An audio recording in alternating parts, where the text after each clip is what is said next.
Tapu pe mo e univalu o loto tatau. Ni a fi o tau loto ngā.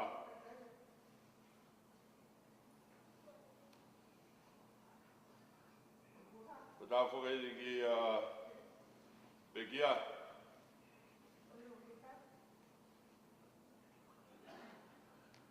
Sosiua Fuapau Funaki.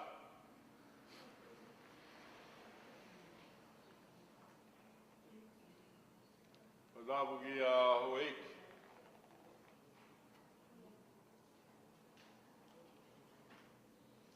Tungi. Tau ki Sankiaska mo Amatapun.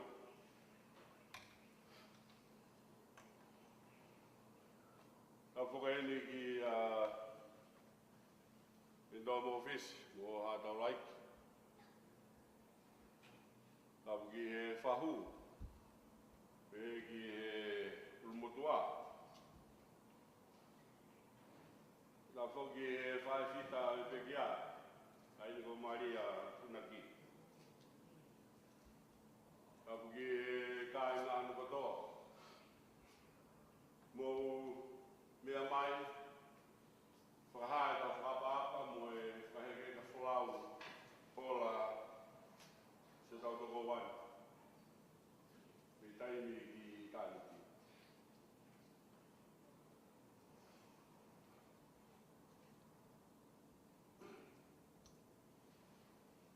Tuheki te kita, ta mo e sikau taula iki. Pai a ngahi whatongia whalau maari e whanonga whai. A tāra ki mautou whakakatoa a mau whatongia ki he Pekia. E kou e tai whiwhia ki mo tōru katoa pe whamiri me kai ngā ofa. Mo tuko mo taimi. Mo mea mai. Kau ngā whanonga whataha ka mo e whanonga e Pekia. Whakahekeka e wholau.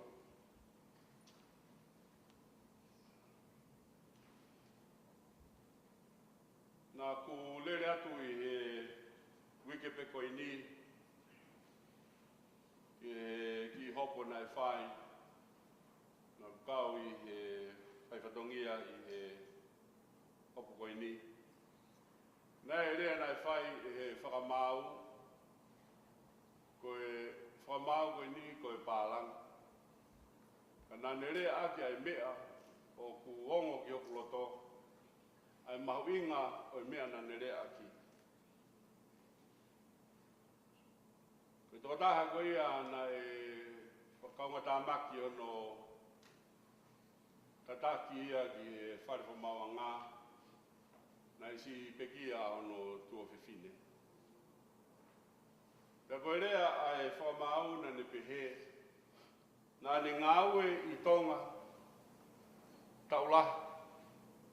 Pea wune lawe i ai hotau ulunganga whawhonua. Ka nane pehe ai koe ongo aho mahu inga ki he tonga, koe ongo aho e ua. Urua ki koe aho ono whanau i mai ki Māmani. Ka kono ua koe aho o ine Pekia. Pea i he pehe ena i ne whaia e tūtūni. Koe tō taha koe ni nei o mai. O kuangi ke te ia e whangamārie ke ne wholau. Koe uhi koe Pekia koe ni, o hoko i hono whāmi. E o hau kau mahuinga ia i he rea koe pālangi koe ni, koe whakamau. E o whakakau ati ai, ki hono mahuinga koe ia ke te tau tolu e tonga, ai aho peheni. Koe aho mahuinga au pito, ai aho koe whanau i ta moe aho o Pekia. E te tau tolu e tonga, koe ongo aho mahuinga whau ki anga o e tau whanonga i mama koe ni. O whetoa mai pe ai himi ulaki ke tau hiwa aki he pō koe ni. Ka haina hiwa himi loa peia, ko tui peo ku ilo i lo dahu tawa pehi e tonga. Pea ko kore ke tau ngau aki himi koe ia. Ni mangi au whani ma o himi. Ka risi tiane oua. Oua e loto si. Neo ngoho ua e fuma mahini. Tau mio loto lahi. Tuku hoi li fia. E sātai pea sātai. E hiliwa.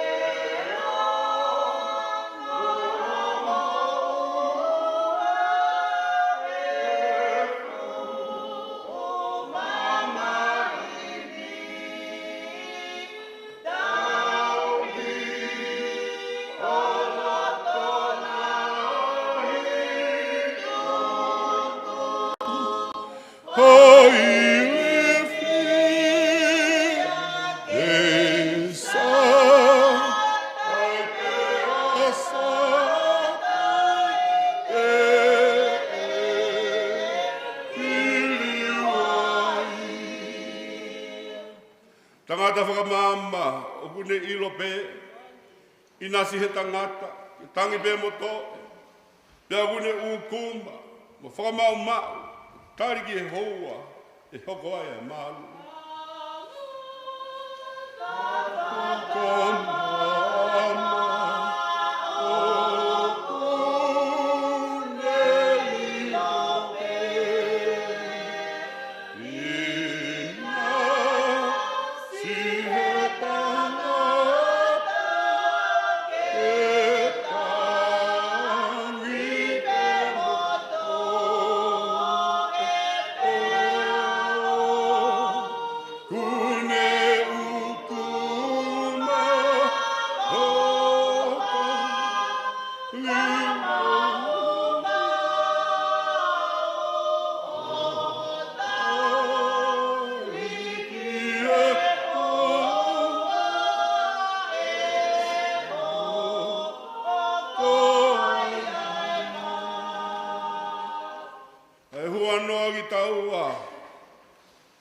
Mau i langi, si ata pare tua, ke ta whalala ai. Tai tau, ke ta hanu, e whakatua kovi, e i kai tōha manu, kai tene a whioi.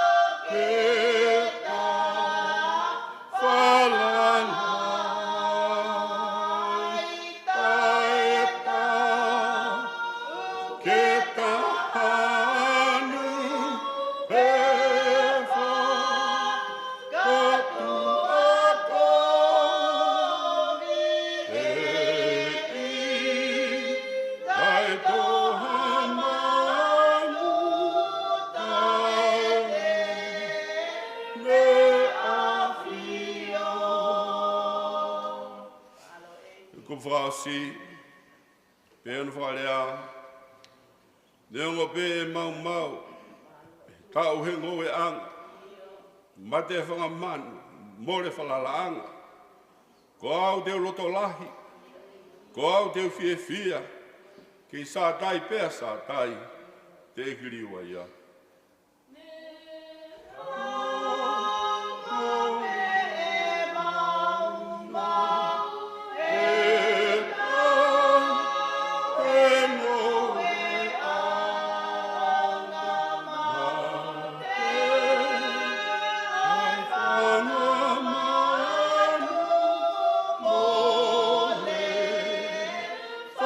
La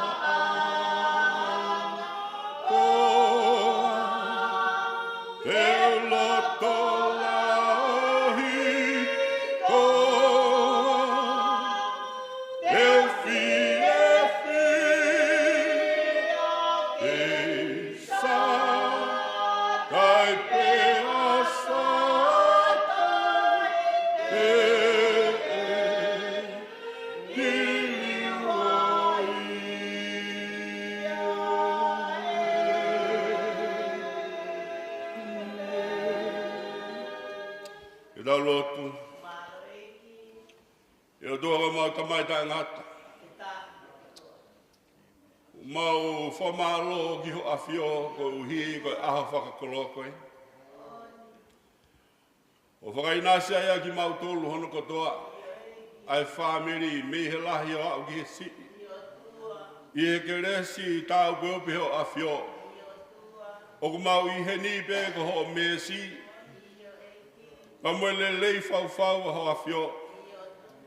Ai whaitotonu ho tauhi ke te mau toluni.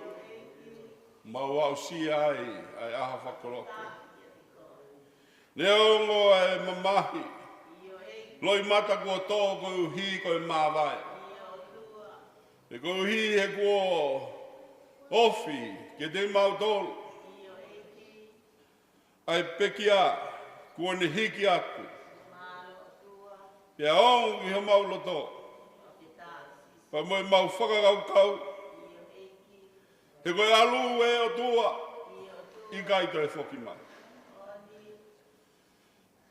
Kau mau kore e pēki ho a whio. I kaumo ki mau tolu i pōkoen, e pehe ki ha pongpungina who. E loto lotoi e lau maari e maanioni e a whiona. I e whiohi o kwhai, omi hanonga mo a whia maari e. Si maari a whae whita. O kune i hen mo ki mau tō. Si whahu ka umaa e ulmotua. E ki tuku mai, ke te mau tō le toenga e whamiri me kai ngā whakatoa pe. Ha loto o ku mau e nonga mo i whia maari o mau ilo. Ko e whanonga me maama ki tāni ti, o ki kai kaha mea whaingo fua. Ka te mau tau whanua pe. Ka pau ko koe o ui he whohe uri. Ki ke ta taki a e mau mo ui. Te koe ia pehe e mau hinga tu ki he awhinima o wha. I he pō koe ni. Taki a ki mau tolu mo e whanonga o whai. Ia sisu kalaisi ko alo ia. Ka ko mau wha ui. E nā ki ako mai ka mau ka lotu pa ki mau pehe. Mau ka mai ki e mai. Ka wahu o wha. O ka mai hapua, whai whina ngā, ngi ko ia, me whuki māman. Whai mai hapua, kai ka mai, whai moi mōra, ngi o mōwha mai mōra, whai mua mai, whakawhiki mai, e o ko o wai pule, moi malo, moi koloria, o tai ngata, pia tai ngata. Amen.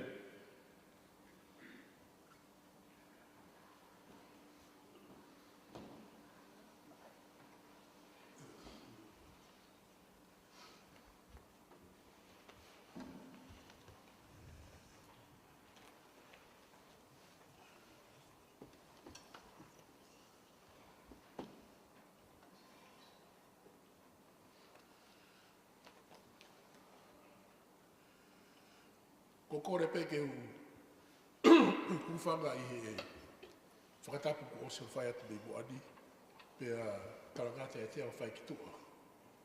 Ka e tā ki mutu atua mo tā iloa koeni. Ki whai atau whakawhamiri he whiawhini. Pea ko kore ke ngā pe mua harea mahina mo whai ngofua. Ka uhi ke inas tatau ai toko taha kotoa pe i e wholofola mo ohi o tau eiko si sukalaisi. Ko wakai atu whaafuofa e whahu. Pia matalaroa mumumui ane nai. Pia o eke ane. Ko hai o whahu. Tala mai mumui. Kai ko e hao hinga ho eke. Ka mau te walatu a uia ki mea whaka eki ko atu whahu te ufoki mea ki api. Ko kurea pehe e pe. Ko hia na lau peo e arisi ko toko ua atu. Ko tunga ane ki a peti pe mo mere. Te wat pe mua ki wholofola nou koe ni ki whai mea haki i. Whaloto lahi. E hoko pe ko ha whakarelu po whakanonga ki he apitanga mamahini. E wasa miwela vai hono taha ua. Te wame ki vese ua ko eni. Pana alo ane tane, vese taha ni mama e taha ono. Pana alo ane tane ki hono whare. Pana e taa e sehova e tamasi aia na whanau e waifi o ulaya ki a te evita. Pana e mahaki lahi ia. Ko ia na e kore a te evita ke o tua ko uhi ko tamasi i. Pana e whai au kai a te evita pane alu o tokoto e funga kere kere i e po o aho. Pega pau te ki toki me atu ki api hata imike ho lau e fulafola ko ni e heo ko kata apuaki ka te koe. Ka ko to o me iai a ki pou ma ki tau tolu i he fiafini.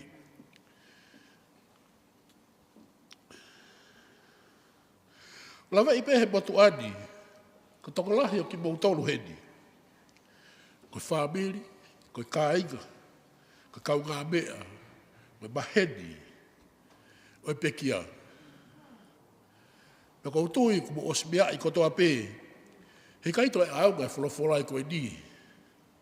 Ke pekia, aunga e pā, masi ko Sosiua Fuapau Funaki.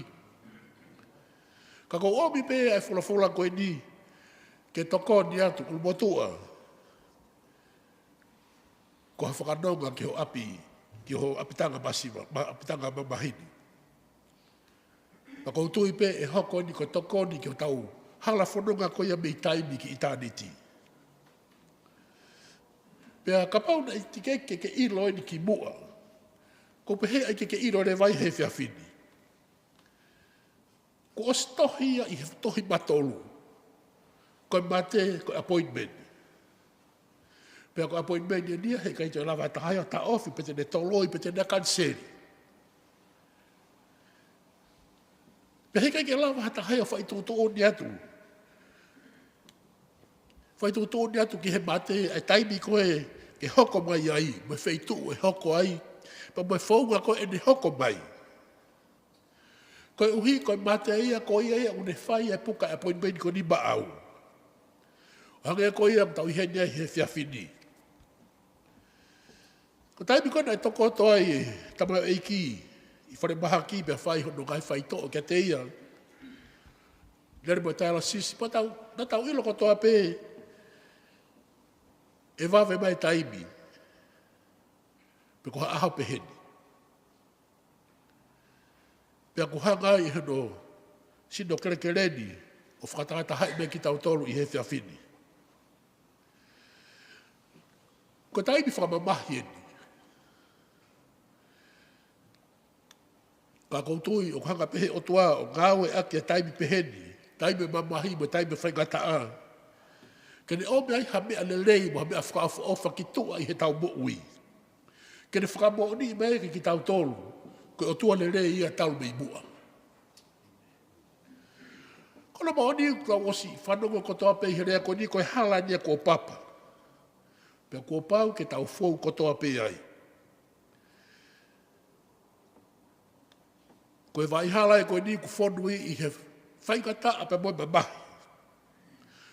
Kono kau pe au, une omai e ia ai, puputuu. Pea mai loto ku haa, te lawa peke ua si ai e tau mo ui. Ua si ai whamiri, pea ua si ai me tau tui whawhoi tui tui. Kono moni pe teke sai ai pe ikai, pe teke tui kai pe ikai. Pe e vave mai pe e tuai mai, ka kupau ke tau fou kotoa pe ai, i he mate. Ko lava i pika toko lahi o ki mou tolu heni. He kai mete ke na funafunga pa ke whakakau ki ai. Toko lahi o ki mou tolu heni hei kai te ki whia talanoa koe whekau aki mo i mate. Ko hungahe ku kau e nia he mea iri whia i lahi taha e whainga tangata. He kona moni o te ki ai ke tuu, pahe i kai ke tuu e tau whetuku ia he mate me i taimi ki itaniti. Pea kua tohi ia, ko tau waha mo i mate o kuhanga pē taha.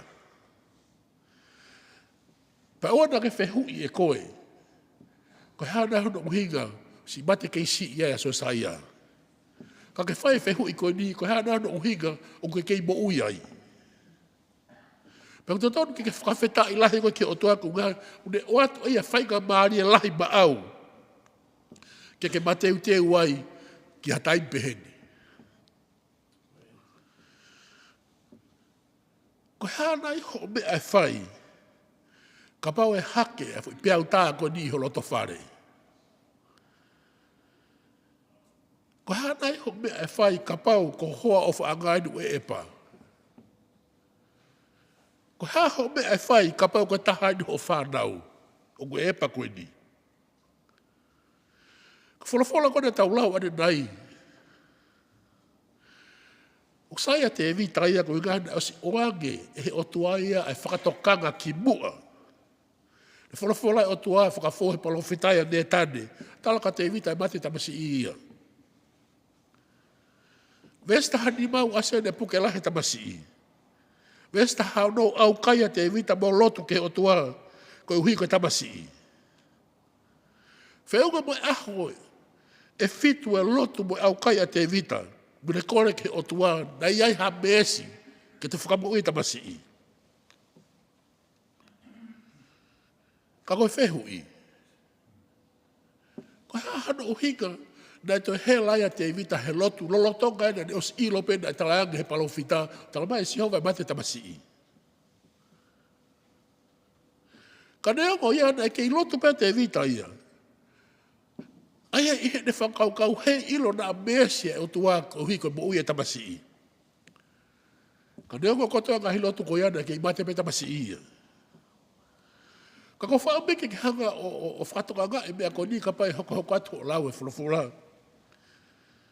O koe ko te evita toko taha peu fou i ha mea pehe. Ko Moses, os wholofola o tuaki ai ne talanga. He ikai te ke huu koe ke whonua tala ofa. Neongo e mea ko iaka na ke i lotu pea Moses se mo kore me ke o tua. Ko hinga ko ne os tataki mai whakaka isliari me ispite. Wao maini ke ka waa whonua talanga he o tua. Heka te ke huu koe ke whonua tala ofa. Lotu pea Moses se mo kore o au ke tuunga o talanga he o tua. Ona ke te rea ka te au. Pakono iku angana e kai peke huu. A Moses se ke whonua tala ofa neongo e ne lotu. Mune kore. Ua korito vahe tahaua te ke lau ai. Ko Paula ni ko taha apostolo i loa i whakawa whoou ne hiki i kongalahi i pseri. Tu o tolu e ne lotu o kore ke e ki ke to'o nge mua e tolo nua i hono kakano. Kana kai ke to'o ia. Na kai ke hoko ia. Ko tau ei ko sisu kalaisi. Neongo ene ilo ko whina ngā loia o e tamai ke tutukia ke kolosi. Kana ne ke ilotu peme ngoi ke tsimani. Kore ke tamai to ia inai ha founga taha. E lava ke to'o ai puni mea te au. Kana hiri anga himi ako nina ke iku pia tutuki ke kolosi. Iai ni ihi aki mauta uluheni. Ke osia e koe mea tatau. Puke lahi hataha o whanau. Puke lahi hataha o whaanga. Talatu he toke tāke te koe he keke toi taulanga. Kana lotu pe, whai pe lotu. Hoko atu pe ho lotu wa uke tunga ko pekia. Pea koe whehu i ia. Me ani koe tāri ia ke tau lotu me o tua koe mate. Pea me ani koe tāri ia me o tua ke tau ngahi kore koe ikai. Ta te evita koe me ani na ne whai koe i he ne fou koe he taime mamahi mai whai ngata a. Koe ne lotu pe. Mune au kai, mune kore ki o tua. He koe e lau o pehe, koe mamahi mai lotu o kunaka ai ngā ofi au pito. Koe hunga he kulava, koe hunga he koe lotu ia au fumahu inga lahi au pito ia, ke mamahi, ke mai whai ngata a. He kulava e mamahi ia, o ni hanga ua i ki tau tolu, pe o ni hanga teke ki tau tolu ki tau lotu. Pehe apostolo ko CBC, ko ia mamahi ke ne lotu ia. Pagulava e he lotu, ke ne ave ki tau tolu ke taloni alo ofa o tua e mau me iai ho tau whakamalohi, pa mo whakanonga. Ia taimi peheni o whaingata ame mamahi.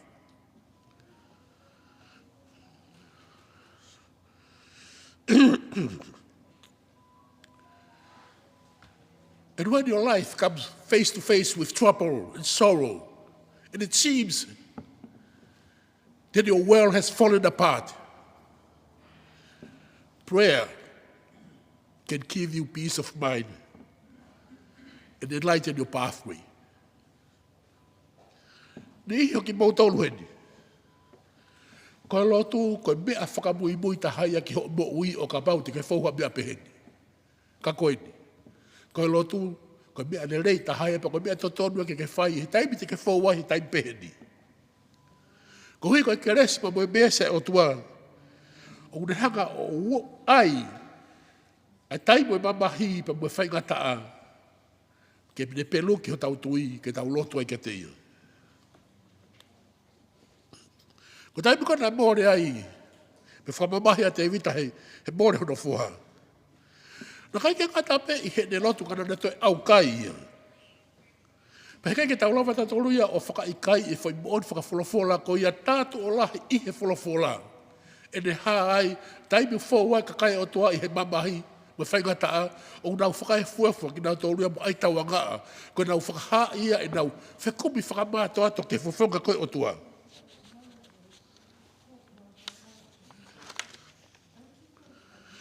Lahi au pito. Anga he kulupu lotu nau ngau e aki ai au kai. Pehe koe au kai tani e la ahoi wata. Wakai ati ke kau whai whekau pente kosi. Nau ngau e aki au kai koe au kai tani e la. Peka paure wau hini ange ahoi wata ha ia. Mo tautou wata ha. Unau kei wheti pe. Wakai a whau wataha. He koe lau o pehe. If your religion doesn't change you, change your religion. Paka mea e tau a koe mea te evita he taimi ko e whaingata a moe mamahi. Ne loto, mo ne au kai. Ka kona mo oni, na toi whakamamahi age a mea e na e whauai a siope. Na kai ke ulawa te wholofola ko ia, ka mea i pe e tohi ko a siope, mea na e whauai. Tau mai a na iai hataha. Ke ki i whakalea atu ki ai, siope tokanga ko se etane nea atu ma moi whakaauha. Ma tau mai a na ne lawe i loa e iai hataimi pehe.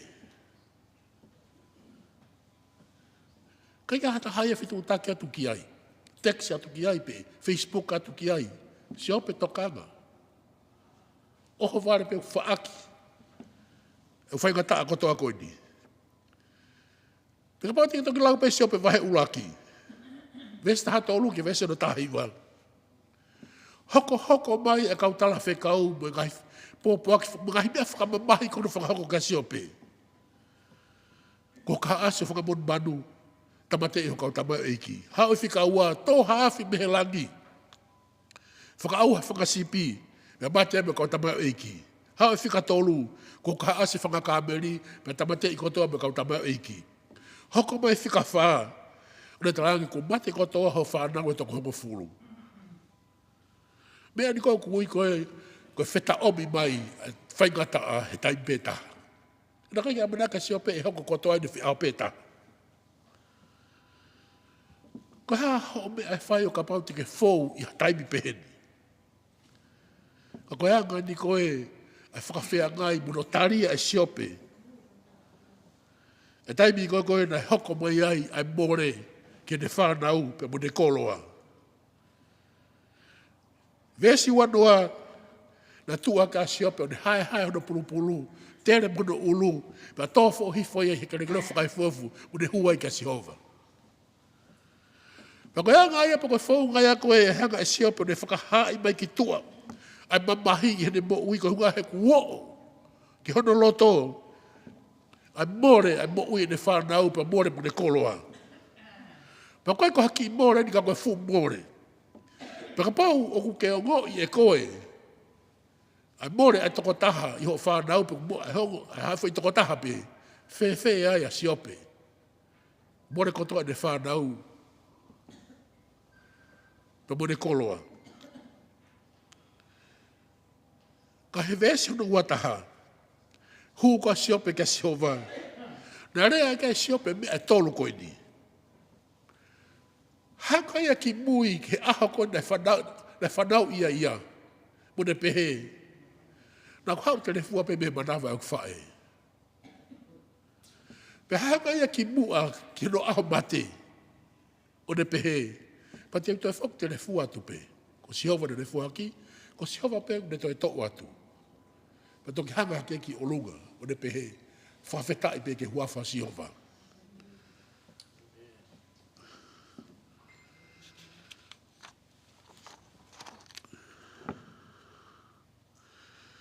Pa koutou ko rea pe ia e whamiri he pōni. Whawhetai pe ke huafa siova. Pa ko rea pe uta tonu ke taurea aki i he taimi o whaingata apa mo mamahi. Whawhetai ko no huafa maoni oni. Ko ira ne fuaki, pa ko ia pe ku ne toi to'u atu. Ko lau vai ke ta hoka whakaha e tau tui pa mo tau whalala, mo tau manak le rei ki o tua le rei, te ne whai e mea le rei, hi ne mea koe ni. E kono ohi ngā koe o tua le rei ia, tau mei mua. I he taimi koe mamahi pa mo whaingataa, a whio i pe he o tua tau kei tangata pe. Pe tau pe ia ke tau tangi mo tau mamahi.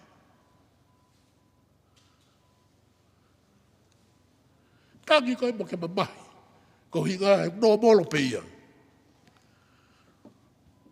Mumui, tangi pe ma whakatoe halo i mata, na wale pe u mate mama ata. Ka lolo tonga koe ho tangi o te ke e meni hui. Ka lolo tonga koe ho tangi, pa ke mana tu i ke ave ki he e ki i he lotu. Ai ka haimea ko ke fungua. Ko te vita pa mo siope una hanga, na whakatau o mai ka ki tau tolu ai whakatangata le rei. Wheka o aki mo mea to tolu ke tau whai, he taimi kou tau fou ai. Ai mamahi mo whaingataa.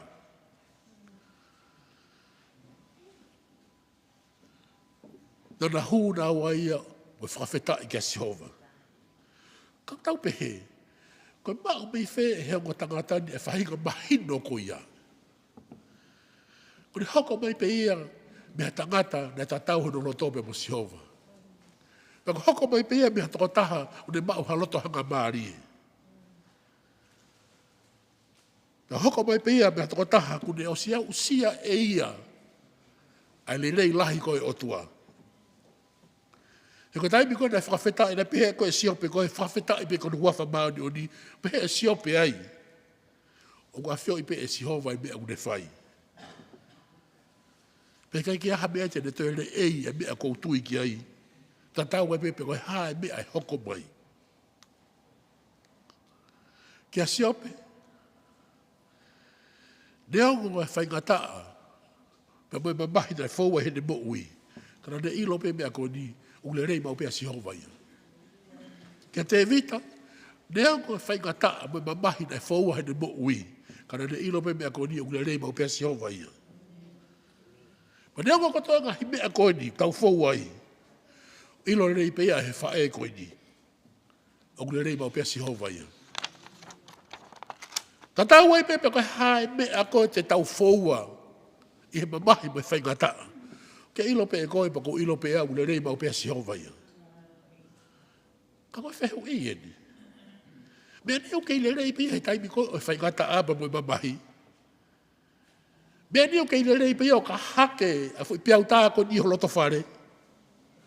Ta tau e pepe koe hae me hoko mai he tau mo ui. Hei kaito i le rei wa Sihova ia, e mua heku le rei mau api ia. Foke atu mo mea ko niki api. Ko hua ma tapakahe foko mo api. Maka to'o mea ko ni o almo ia. Whakataka pe koe hataimi ke tangi mo ke mamahi ai ko hui koe more ko hoko. Ka koe haha mea te ke whaua i he mo wini. It will break your heart. Oana ki hanga toa whakafo i tui eni. Mana tu i koe koe toko tahape u fo o hoko ki ai mea koe ni. Toko lahi ka kai unau fau he mea pehe. Ia ni ihi ete nau fau pe i he mea tatau wa veni mai pe. Ia ni ihi unau os fau wai ni ihi te nau toi fau pe ai. Me ko haha mea te ke whetaulaki moi au whihanga hangai i he mo uini. Ngā ua e aki ia koe whainga maari ke te koi ke ngā unu toi ofe a ngea kia siova. Koe haha mea te ke whaua i he mo uini, mana tu i mau pe. Hei kai te ke whau he mea koe ata e ngata. Ua e lau, wholofua lau pe he. Neo me mamahi, pa mo whenga ta apa tio, he comes in the morning. Tangi pe ko hui koe more ko hoko, ospa ke hoko atu ho whanonga. Mai manaki le rei, ki hamea le rei, e whaihe o tua le rei, tau tauhia ngā tonu ki ai. O whatu ke whae ka Maria, ma toi kai whanau, o whatu ke whahu, o whatu ke ulumotu a, me whamiri, whakatawa ka pena heo ka whulafula koe ni, ko whakanonga, ko apmasiva, api mamahi, whamona.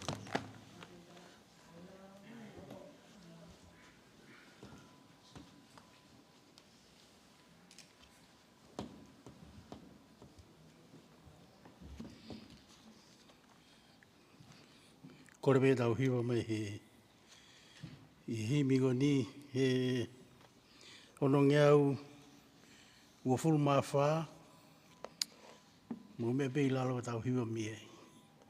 Si ka inga ngosia he whanonga ki he langi whai be homo whatongia o e nofo pe mo tangi si ko e reo e eiki o ko whana mai te mo malolo ki langi e api o tamai.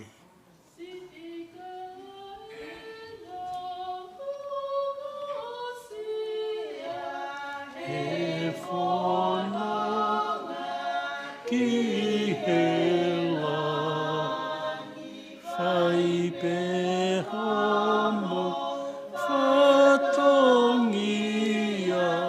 o e nofo pe mota, si koele o e eiki o kufa whanama, te mouma ki langi ki he api tamai. Ke mō ki taki atu o e whiu he whaingata a, lau e tohi o manatu ki he kau whanonga i mua. Nā nau mau e tala o whā, nā nau ngāu e pe ki ai, o nau malolo ki langi i api o tamai. Taki atu he whaingata, nau ai ohi o manatu, ki he kau hononga mu ana ata wa ofana ana ngau e peki ai. O ki langi ki he api o e tamai. Vesra o si malo eiki o wha, he kakai mama o whau. Alu pe i mala toki tau ki he monu. Tai aloa hai pē, te maulave pē ki ai, te mau malolo ki langi i he api o tamai.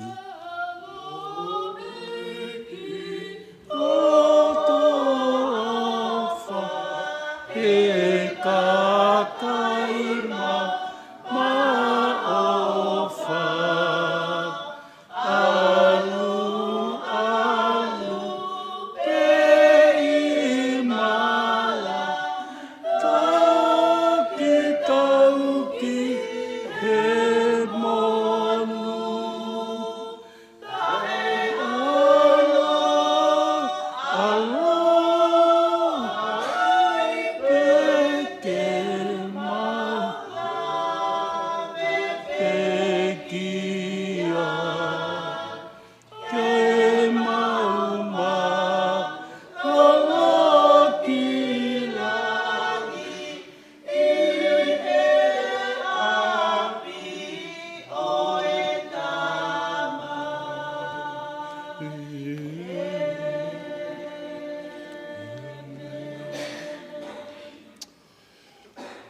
Tau whamalo ko tau peki o toa, ko e koloa wholofola tau whanong kiai. I he whainga maari e koe ni o ku tukuangere waia ki he toenga whamiri, kai ngā ofa katoa pē, mua taha pē, ngai kau ngā mea o Sosiua. Ko e whainga maari e ni ke tukuange ai ke whai hangahi manat merie, ko uhi ko apongpongi e ape taimi ki hono marangai papehe ki hono whahaere atu ai tau mea whai ki hono no whangamau. Pea o tuku atu ai whai maari koe ni ki he ngahi na tahape ni whi whai hane manat merie pe te tautok whaka osi pe ku whaha mai pe he kau whai whatongia i he whare koe ni, ki he hiva, pe koe waha e hiva ki hang full, o ku te tautok whaka oski ai. Lawe i pē ai whai moe kina, o e tau nofo i he whanua koe ni, pe o whai pē a no toka, o e toi ngā e whamiri me ka inga. Pe koia, te u kamata atu ia, ai e tau marat meri e ko saia whoka, u kai whoka sola nia ki he maung lotu, e wange pēa saia e ngai taimi koe, te kai ke si hoka whakautua ke te ia. Lahe taimi pēna ko hi whoko, ko mumui whokia koe talu e mau lot whola, mau tolia pa mumui. Wha mea ngai pē mo whine ki a Maria ki he mau lotu. Pea ua ware i he whaha mai tāanga mo mui tā mai, ko sai haini ko si i hiki atu. Pea koe kore atu pē te ke whaiga Maria ki ke whai hasi ai ngau e whalau Maria ki he toko wan. Pea tāanga mo mui whao pito. E ku kai ke pehe ka tō taha sola ke tea. I kai ngata pēia i he tawha ki i māmani ko e kāinga o e kuwhine eiki. Ai tangata eiki koe ni a mumui pia mo saia. Pea nai lahi pe mo e ngahi tau. Nā kuwheo hia pia mo saia. I he ne whaalaweang mo ne whaalaweangi ki he lotu. He taimi koe. Pea o walpeku o kailoa saia. Ko whanau pia, oi, ue hama e tangata. Maha koe kailoa ia, kumau e whotulona ke ai hano hama. Pea to ki mui mai pia, to e asanga saia. Ka koe mea koe ko manatu mau pia ki a saia. Koe tō taha fofonga fia. Koe taimu ma whetau laha ki ai, ura kata mai pia saia. Pe tu ki haa ma lulu, tāno le pia saia, whewhe. Tu ki whahen whamatala me mea koe. Ka koe tama na e fofonga mani mau pe. A taimu ma whawhetau laki ai pa moia. Pea manako ki he mea koe tuku hua ke kata, whakakata. Pea koe ngahi mea pena mau whawhetau laki moia, ui ai te ki whakakata ki ai. Pea ma pāhe ai mo saia. Pea ku taranga i bumui ka te au koe ni ko hika te saia. Ku toi whoki mai ka te au e ngahi I misi ko ia. E ngahi fofonga mani ko ia o saia. E ku manatu ki a te ia I he taimi. Namba wha whio hi ai. Mane wha asange ki he maulotu. Pea koe taha ia hawhai ngā manatu meria e kai ngalo i a te au. Ai fofonga o saia.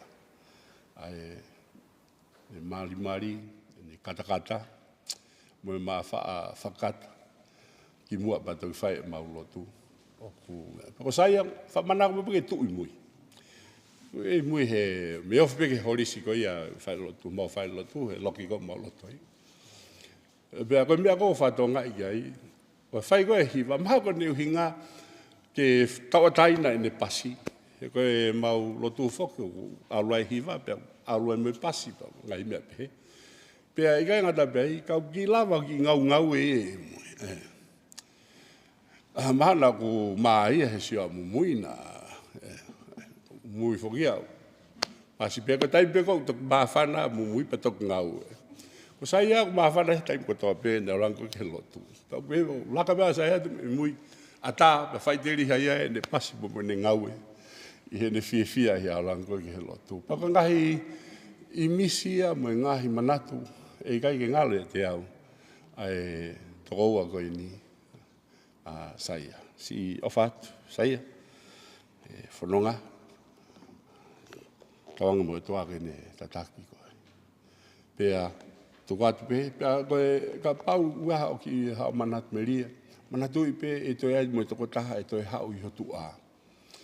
Aia koe uhinga. A koe rea kau pālangi o pehe koe short, sweet and fire. Koe ai peke no pe mo meri pea mo ulo mai. Ona ke to o futai mio osi kotoa ke mea e tau whahu, whafofonga lao, e fufu o loa, au totonu, ki no pe ke tau short, sweet and fire. Malo au pito, o what ke te motonu kotoa, pea wata ki a taha peke hao.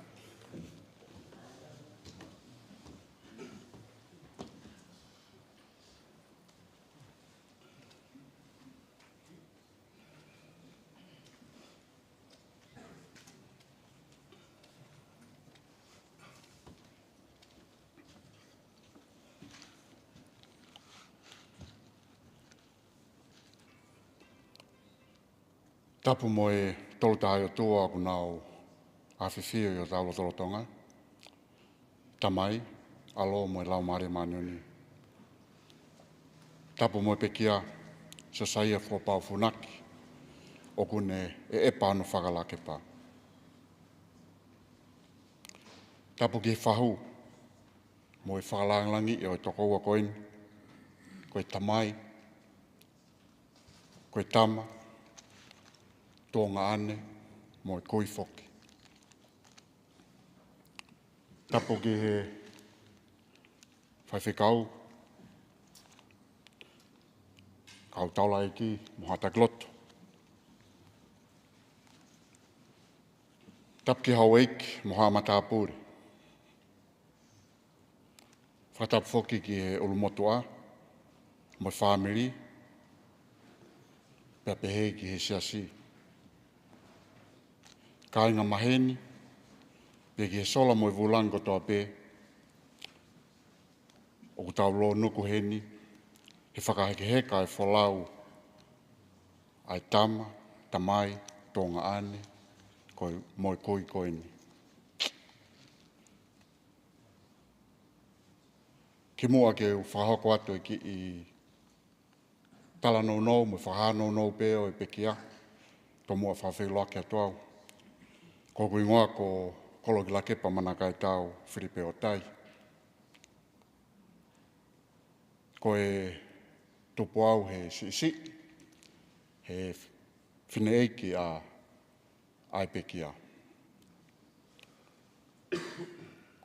Ko kore ki la mare manoni ke ne tatake whatongia mahangani, ko kou nao he whamiri ke whahoko, pēnā mautok whakotu hake pei mui he hu mai, ko e saupulu pe mo mono ke wawe, ka mou kore whamore atu pe, ka iaha mea e mahehei pe whakapohala, ko e mau whamaapopo pe ki historia e pe kia,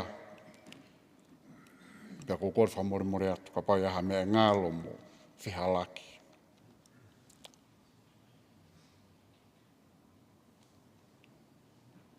Te u kamata ki pe ko e pekia ko Sosiua Fuapau Funaki.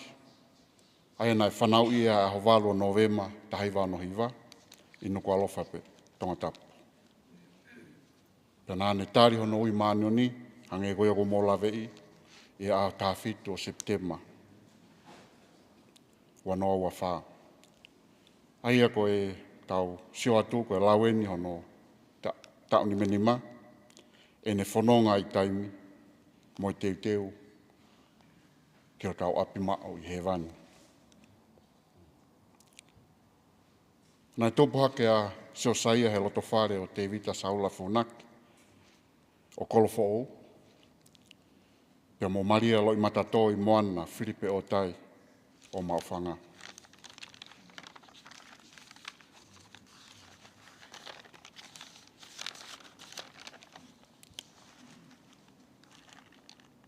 Nai whakakolo aki e loto whareni, ai whanau e toko hongo fulu. Koe lai taha ko meresisi Funaki ahole rei kefu, ko ne osi hiki atu lawak bēnā mai nai ono me ai, whawhufua. Hoko ki ai ko inoke Sosiua Funaki, ko ne hiki atu moia. Whikatolu ko Paulavi Paino Funaki, ko ne tatau mai moia. Whikawha ko Mumui Funaki. Whikanima ko la tau mai langi la whaere Funaki. Whikaono ko e Manito Whakau. Whikawhitu ko e Verini Lupeolo Kojei. Pia ko e whikawaru rewa ko e pekia ko Sosiua Fuapau Funaki. Whikahiwa ko Ana Funaki Rātou. Pia ko e sisi taha e whanau koe ni ko ne tatau mai moia ko Mekinoria Funaki Havea.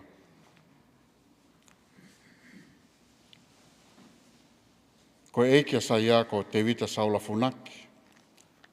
Ne tupu hake ia he loto whare o Sosiua Funaki, mo mere sisi Funaki o kolofo ou. Ko e whine ekia saia ko Maria lo i matato i moana. Ne tupu hake ia he loto whare o Stanislao Filipe o tai, mo Monika Kama o tai o Maofanga. Nai tupu hake pēr saia i kolofo ou, pēr nai lautohi pē he ako teu ai Wesiliana, i he tawhaaki pē ko Saione.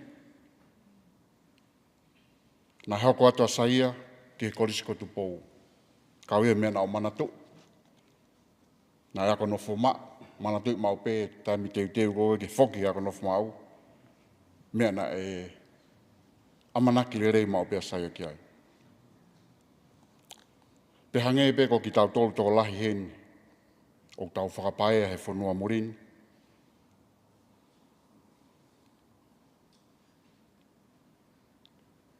Tau whakarei mai ke whanuani koe kumi e whainga maari. Ka koe mo ia saia e tonga, tamana e manako he sipoti, manatu, tamana e saia bito e ne wainga he soka, nai to e soka kolfo ou, pia nai to e akapulu foki. Kauia he mea na ma whawavaha ai, nofo whokau i Maofanga, ka nofo e kolfo ou, tala noa mau peke kaulaione kolfo ou. Taki pē hono te hina lahi, hono tau kete lahi, mumui.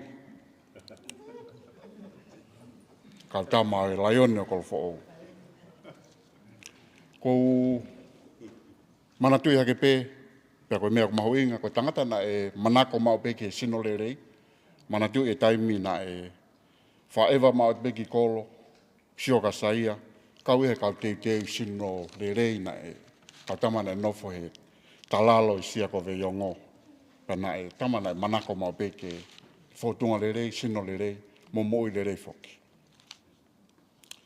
Ka i he hange ko whakarea, whikarei mai e whamirini, koe kumi e whainga maari e, na hiki mai toko lahi, ka i he whakaosinga i tahiwa waluono, na e hiki kotoa mai ai ki whamiri koni o te vita mo Maria, ki Nusilani.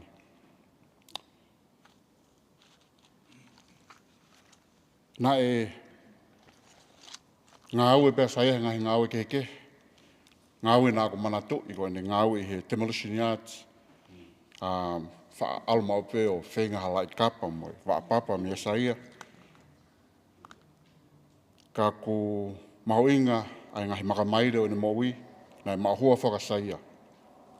Kia makineti haviri, pēr kuai e ki whanau heni, ko Sosiua Funaki, pēr mo e walata haviri. O whātu kia ki moua.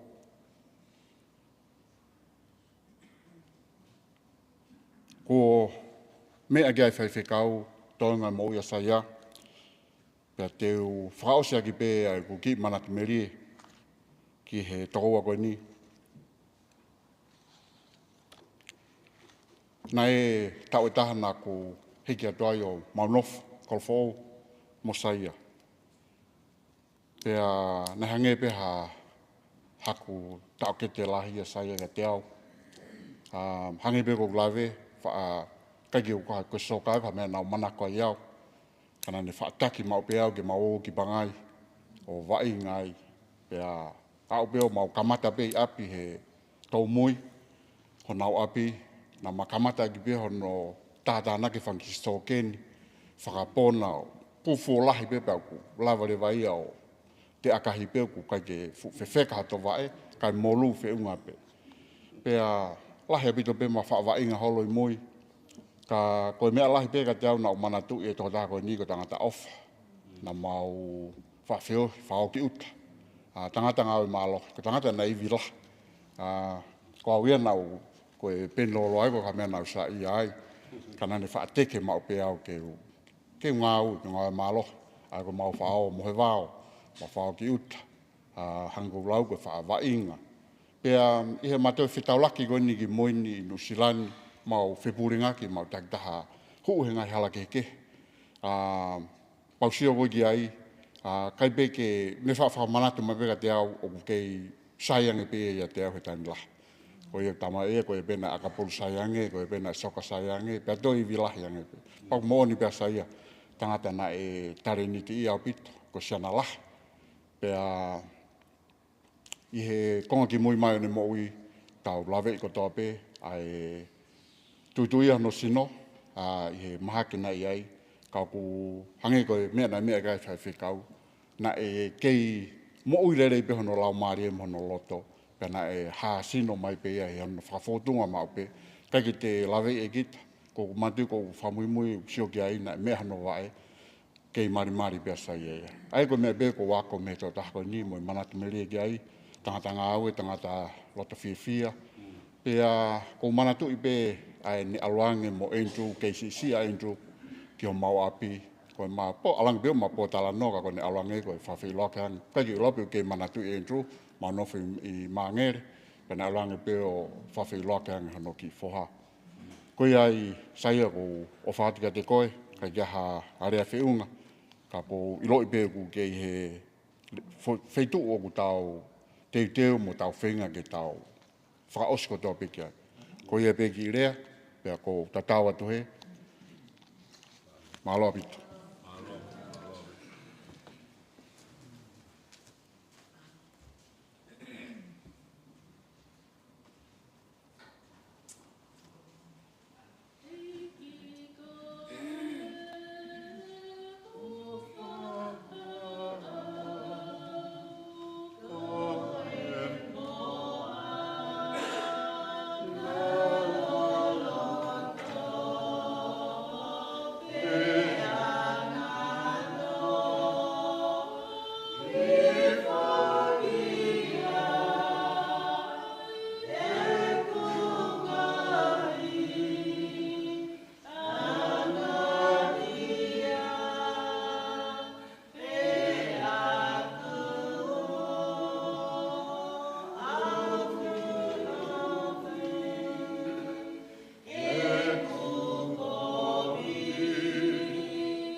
whawhetai ki e ki. Tau mai whainga maare a koe ni. Tau kei mou, tau kei lue horo. Whamalo ki e whaiwhekau, a taura e ki. A koe ni nau whaiwhatongia. E ki e whahu. Whawhawha pite whahu. E ki a Maria, kei moui. Au sia mai ngai a koe ni. Behe kau whine i ki mo mātua, mo whanau tau heni. Ke whia pita mo heni. Kau ki manat me rea beka saia. Ko saia ko e sisi fo iau, i e mautoro. Pako na whaalu ki uta mo e wāo, whai ku ngoue. Pako whaalanga i a saia ko ki uta pa talangi ai. Tā ke mani ke whaatangai, fua ki hala, o he kai pasi alme ki api. Ai sana, tā ke mani o ke fua, alme ia. Ki talango fua saia, o ke i vai mali. Alme taimi mo fulahe ka saia mo fusino lahi, ku aia te puia ku keke te talango fua sana. Pema sana, te tafuhu tau utani.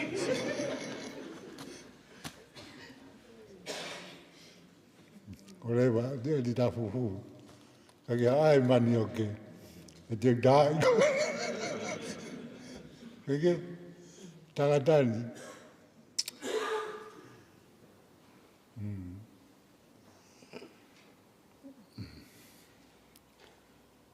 Oku, ane lao mana. Oku e sino lai pe aka pulu. Ka koa mia na pa, noko pia mia lata ki kolo. Tama kolo motua. Kau tama sas uhila, sas koea. Noko pia kemi mo nau tolu. Pa tu pa ke pia me kau tama koea pa aka pulu pe kolo motua. Pa wha pehe mai kau tama kolo motua, aka pulu eni heni. Mahalo ko saibe ke hola ko ko fo. Ko mboni la ko tama. Ko maulere ate pe ma ka pulu ko motua. Hola le va ko fo va inga. Ma fa feta la ki mo ka tama ko motua. I ho tere fa lo hula mo. Me va ka tama. Te mau ta i ko. Ko wa ka tama. Ko fo iau. Eke, ko anga ia ta kai. Oa umai ki heni. Tau kei moui. Pea, ko sa ia. Paki tamau ngā ue. Ngā ue mau pe. Pea hoko mai e whakatamaka sa ia. Tokote whale mahaka mea hana wae. Ko whaala pe ki ai. O sio ki ai mo whae malotu pa peangi. Saia, o tai mengi ke whae talotu pa ke whake o mui, pa ke taria sisu, a kei mo ui. O aho pe koe mate ke te whae whakatomara, ke te whaatui ka sisu. A sio mai pesa i ka te hao pe kata. Pa koe ke te hoa au kia pa whae malotu. Hose malotu pa u. O ongo i pe ko ki fuafola atu. O te asima ka saia. O whai pe malotu mo whai waha. Mo kore anga saia. Ka whainga maari enu. Ka whai hata lotu. Taria sisu, whake mo ui, whakatomala. Paka tui ka sisu.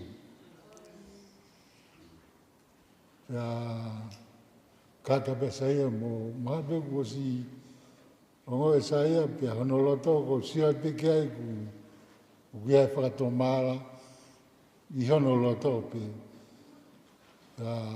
whare malotu, ma kui, le osga pa alu, whakaku tāhangi, tamaki hoa koni ko saiani ko si alu atu. Saia, o whaatu. Koe mana atu pehe taimi o ke wha marimari ai, mo whiohi ai ke i tupu hake, ka koeni ko ke mumu atu koe, ko peni ko ke inofo atu pe o toanga e tau whae, mo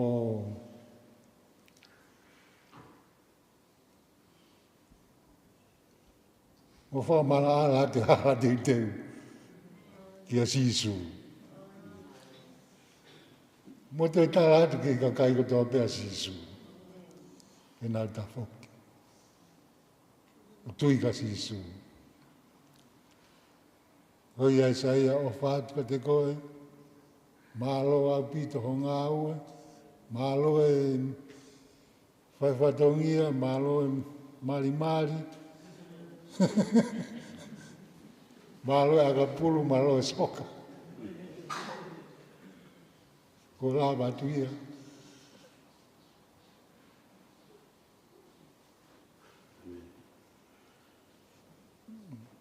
Wha hasaia o talamai dake mā ngā ue.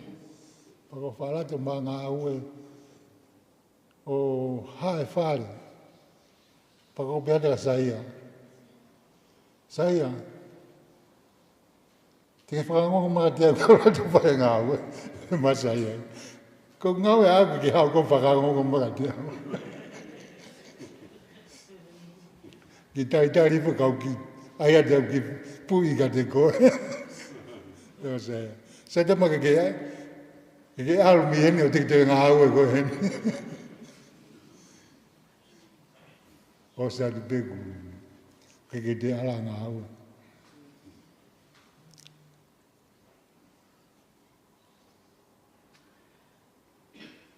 Kone ki tahine e, kone toki hau pēni ku fula, o sio kene tamai. O sio kene tamai ku o full-time isi te ku alu atu.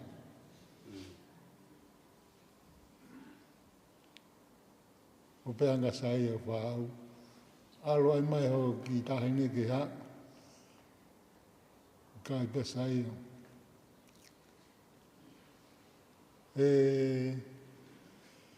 O fe fine, yo ka pea ko tamai ka koe. Ku alo asai ai. Ta mea ku hoku e te koe pake tamai ka te au. Yo te pō ka te koe. Whala tolahi koe. Ake koe ka hiwa koe kaure ka. Lau e toi tapu pia ke lotu maupe. Read your Bible and pray every day. O ngari whakaori whaki hiwa ka kaureka. Ko sa ia ke hiwa pe mo kaureka. Whaha koe kaureka, whaha koe ki tonga ko whaha koe kaureka o tangi. Tau hiwa. Fia maupe ihe ki fia maupe. Pasi e kaure kamo. Si alo to maa kaure kamo hi vai. No fia. Amen. Ko ia pia. Amen. Amen foi. Te tau hiwa. Ika. Ko ia pia ki vai. Popo. O whatu ka te mua tolu mo lao mai. Wha mālo mo si lao mai. Aha koe ni. Ka ke hamu mea ki u. Wha ka te mua toka ko. O whakitapu kina ki mua toka. Mālo ki mua toka. Ko ia pia ki. Tala manu. O whatu ka mua toka.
Ko le pe ke u ka whatahatu i he whakatapu ko tāla mo ka pui e hao whanga koe ni. Kai ata mua mo au ke u whakahoko atu ai lea, moi manatu me lie, koe uhi koe pekia, Sosiua Fuapau Funaki. Tolo watu pea mo e whahu, koe whakalangilangi, koe whakamaunga e tala, ai nofo a kai ngā. Iho tau whanua pea ko kei puke mai, o a umai ki whanua morini. O whaatu ki he whae, kai umaa e whangatehina o e pekia, mo whangato whaawhine. Ngai kupu whekau aki ko toa pe, kai atamua mo au, ke whakahoko atu, ai ki whakahoha anu. Whakapa atu ki he kau whai whekau, whia lahi, koe uhi koe wakai, koe kau whai whekau pea e whamiri. Whai whekau henele, kai umaa whoki a whai whekau Felice. Ko Felice na e taulahi o hange koe ne whakahoha a, ai maunofo i he api kolo, koe apia o Maria, mo te vita saula, koe tupu anga ia, o ki mautoro e whangamokopuna. Ko uhi pe koe te hina, ko alai atu, pe mo e whanau a arisi mo tu aife. Tuk mua ke u whakawhelo aki atu e whini mo tu au whakahoha a, ko au urak mata moala, pe a ko lere mai aku mei tonga, na toki au mai i he pōwhalaite. Pe au ko whakaapapalahi mo e ofa, ke pekia ko eni, ko Sosiua Fuapau Funaki. Ko e tupu au ia he taha, o e whangato whaafine, o e tamai o e pekia, ko e lahie ai whahu, whai e whakalangilangi o e whiaf koeni. Pea ko e tuonga anea e pekia, o ki ai ofa lahi ki ai. Ko e tau haha o koeni, ai siasi, a ngai kupo e whamili, ko e ngahi makatuunga ia, ai tālau e tau tutupu hake, mi he kuohili. Tuk mua ke o atoa ki whakalawelawe, ko e hingoa koeni o e pekia, Sosiua Fuapau Funaki. Ko e tuku awia me he whare o e tu iha ngana, aia ko e tu iha ngana na iai hono foha, ko Sosiua Fuapau. Pada iai hono foha ko tovo, iai hono foha ko Risala, pe iai hono foha ko Surieti, hono ofe fine ko Surieti, iai a Melesisi, o tupuai, a tupou, mai ko inu ko mekia, ko e laitaha. Pe foki ki a ana fusiau, ko e fine e ki ia, ko alisi no mia, palelei, Elina Popua Senturi, ko e whanau whiwhineia. Na ia e whanau tangata, aia na e tokolahi o ki nau tolu, ko e uhina nau ihe korisi ko tupou, mo i sipoti na e o mai ki he ako anga, na e hange na e traela i nau tolu, ki he milimili sino he malae o e sipoti. Pa na ia i lewa i ngai whatamaki, na e mōre ai e mo uia ki nau tolu, ai konga o e whanau tangata, i he loto i whamili. Ia e tamai koene ai pekia te vita Saula Funaki, pe au kia i pe mo e te hina, si ko Antelu Funaki, na i kai kia no hako ka na e whakafofonga whare alea, na e whili whakafofonga whare alea. Pe au kia i pe mo e Sosiua Fuapau ka na i pekia ke si pe hange ko ia ko e kulawe. Ko e mau tupu anga e na e konga lahi na o mai e mana o tai. Au kia ia e whia lahi, ko uhi o ko wakai ki he ngahi kupu whekau aki o kui heni. Tupe mua ke to e whakalahi atu pe, ke tānaki atu ke whamatala, Ko te vita saula tupuia me he whae mo tamai hange nai lawe ki ai ko Sosiua Funaki o Fuamotu, Houma, Utolangi Waka, kai nofo i korofo, kai koloa na e tō, me tahi ne kuini, kuanga hono tolu, o in saalote tupo hono tolu, mo e tama ko tungi mai le fihi, ko e uhina e mui wholau ai i e ako ki ni winga toni. Lawe monua i o iai e api ko i halawe ringa toni ko kai pongpongi. Ko Sosiua Funaki mi Fuamotu, ko e ne tangata eiki, ko Antelu Funaki ko e whaiwhekau. Ai ana e kau he kau whakaheo e siasi o au ki fisi. Pea o ki ai lewa pea mo e hono maari. O Antelu Funaki ko e whaiwhekau, ko ana fusiau. Lahi ai ngahi ai whanau e whamili o tauhingoa ko ui peke puke ai tala o e anga whaunga mau ki whamili. Ko ana fusiau me utulangi waka me i Houma, iai hono konga ki nuku, laki niu pea mo e hako ko ia. Iai pa mono konga ki whatai ko Laspeli, Matalawe. Iai pa mono konga ki Masilamea ko kau ilo lahia mo Filipe Lelei. Fia lahi ke utaritari, ko hako Filipe Lelei, nea mo kai ke whaiha whelongo aki ai. O ki ai a koloa Bloomfield, o ki ai a papiloa Bloomfield. Pea ko iheni ai ofe fine ko ia o papiloa. Ko le at pe mua, ko hiko e tuataha e whamiri, ka ataki pe, ka ke mea hake ki o lunga. Hoa koe ni o mana o tai, o kui kai ko haki i whamiri. He nanau whehu i aki, mo wheohi he kohili. Ko fia, whakatataha i e Sosiua Fuapau ki tautolu. Ka mahaloa, papiloa Bloomfield, kai o maafoki, te apaa, Sonia, Lilieta, na mau tupo hake pēna nau wheohi pia mo e ngai whae. Ke konga ko ia i Fuamotu, o ki ai ai kau tunga whasi ko haalango auia, telefoni, ko e lau me, pana nau whai ki nau tolu hono la langa, o hake ai kui ko eni. Pea maulau kau ai.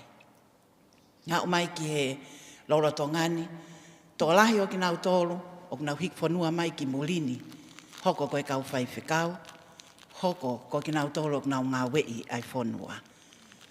Pea mahu inga, o mahu inga, he koe whai e tala noa koe ni o whikau aki, pea mo e ngahi kupu kehe o e whamili, he nau kaunga, ke lālanga, oha mo ui o hataha, o ku tupuha ke loto i whamili. O nau whai he no ako ne kina, tala i whale, mo mui mai hala koe hala ia ke mo ui, mo mui mai hala koe hala ke ngā wei mo langa whonua e whai. Pea koe uhinga ia, o ko whoki ai, ke ngahi tu au mai, o e ngahi tu unga whale. Me anga e nofo, mo e tutupuha ke ai whamili.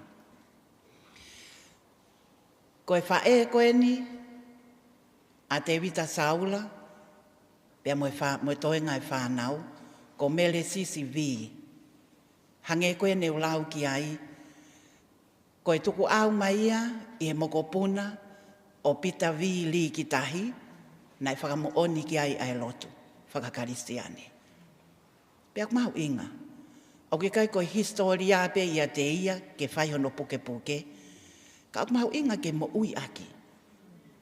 Koe mahu inga ke mo ui aki, o kai koe tala noa i maari e pe, o ki kai ke utui pe he ki ai. Koe mo ui aki. Koe mo ui aki.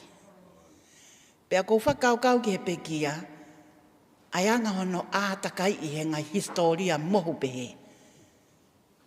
O kune omi a whehu ina e hange nai o hake he whai whekau.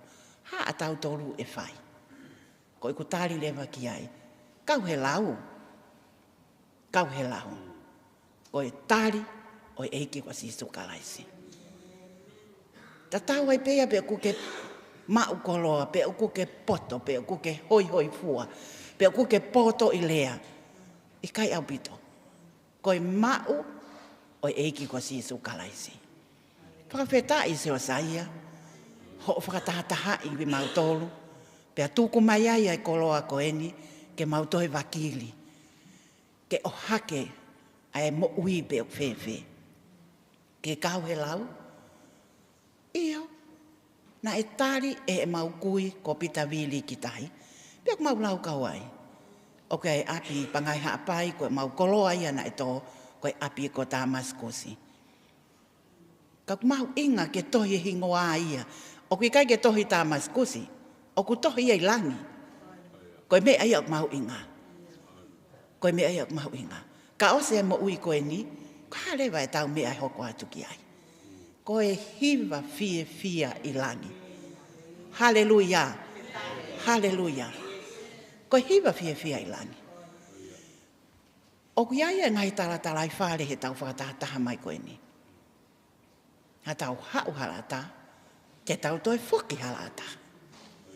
Hau halata, pea whoaki he eiki, ai koloa ke he kehe ke tau inase. Halata na kai koe tau ngā wei. O swai pe eiki ano ngā wei. Tuwha i ngai tāpua ki, ke tofu hia i ngai whamili. Koe taha i ngai hingoa, o i tua whiwhine o Sosiua Fuapau, ko lupe olo.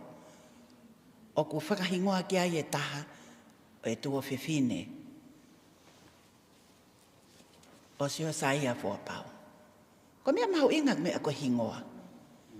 Pea he hua noa, ka pau na e hui ho tau hingoa ko eki ko si isu kalaisi. Whaki ha paspasi mo i koloria mo i langi ki he eki. Ko ia, ko ia e tūloa, ko ia e tūtai, ko ia e ose mo ui ko e ni pe auha ai mea ko e sino, ka ko hingoa ia te tau hake mo ia ki he eki. Kai kia hame e mau he ki whanua ko tonga, ke urene mai mo ia. Koe ofa pe. Koe ofa pe. Koe ofa, o kuanga moko. Koe ku whaho haa koe ni, o koe ko winga koe poto i lea pia maari e i kai. Koe eiki ko si sukalai si. Koe ia. Ko le whakamore atu. Ai lele o e wholau koe ni me he whanua ko tonga. Whaapehe mai. Koe ki i wholau masiva. Whakamore koe wholau koe ni. Tō maari au e ko maua e ko si sukalai si. Hau au koe nonga. Hau au ke whai e lotu. O koe mea koe tōnou no. Kai ke halau hatahe mea koe tōnou no. Tōnou no. Pea mo e awhi me e hala. Kai whakawhetai turi mui mai ofa e otua. Wuki mai. Koe ki whakataha anga koe ni. Ko whakawhetai. Na e whai e lotu. E whae. Toenga e whamili o Sosiua. Ke hi whaake a lau maari e maoni o ni o nofo ai. E whakataha anga koe ni. Pea ke tataki. Tataki. E lau maari e o e eiki. Koe lau maari e maoni o ni. Ko ia kune whakakakato e tau mo'ui. Koe lau maari e maoni o ni. Ka koe ai hamea e tōnou no. Ko ia o kune whakakakato. Ko ia o kune ai ke tukunga maari e. Ka koe ia historia o ki kai ke au ki ai e whakahoha a koe ni. Koe lau maari e maoni o ni. Ko ia o kune whakakato. O koe ia ngai whamiri mo ngai kupo o ki kai ke nau lava mai. Me i tonga me ngai whanua muli. Ka o ki ai e ofa. Mau inga o ki ai pa mo e lotu mai. Lotu mai ki whakaheke heka mo i teu o i wholau ai tangata koe ni. Tangane ia he tala loto e ki ofe fine o Sosiua ane po he mau ki whamili. Ai tali e Sosiua ai eki ko si sukalaisi. Kai ko mea o kuta e mau inga ia. Tali pe koe hou e taha, pe a te malolo, koe tau e taha, koe tau e hongo fulu, koe tau e uanoa. O ku kei ta tau pe ia ke otua. Hau ai fie hau. Hau ai fie hau.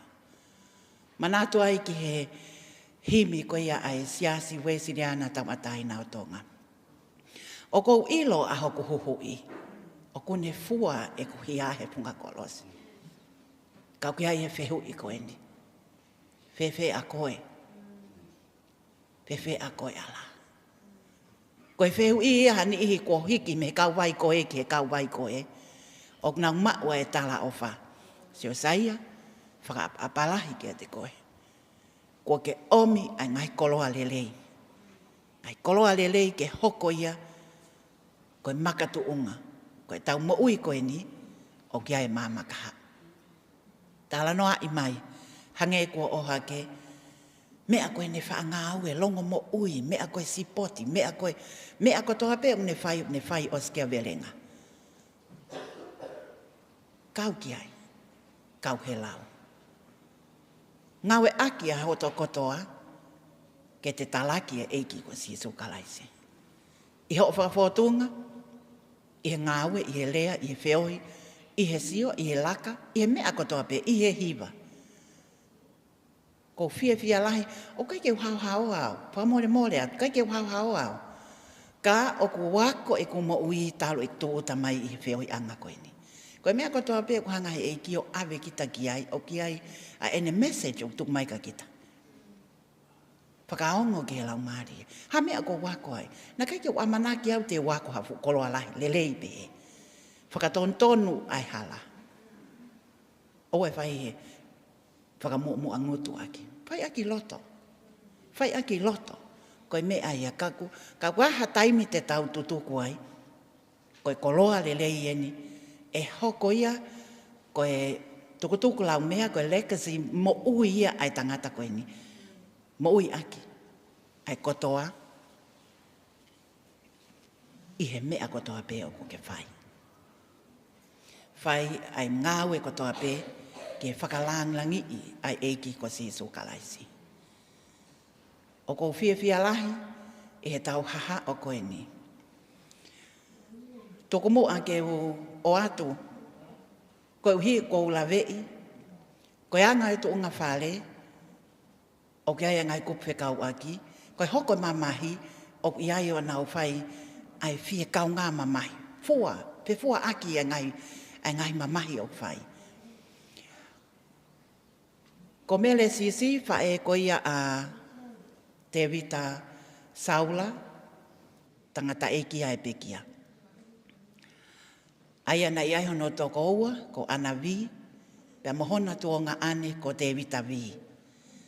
Ko te vita vi eni o ki ai hono hako, ko no makapuna eni, o kui heni.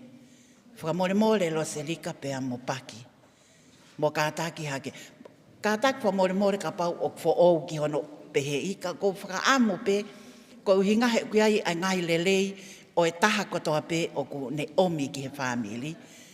Whakawhetai. Ko e hako ia o te vita vi, malo au pito. Nai whakamatala, taha o ngai whakamatala e kau whae, ko te vita vi, nai ko ia na ne kamata i mai, ai mea koe whakatau aki. Koe whakamaketi. Koe kamata ia o maketi i tonga. Koe uhi, ko hono tua whiwhine koe ni ko mele sisi, ko ene whanau. Nai mole ai whae, mole ai tamai, pa nai paurewa ke hau e whae tangatami haa pai o whai hono tauhi.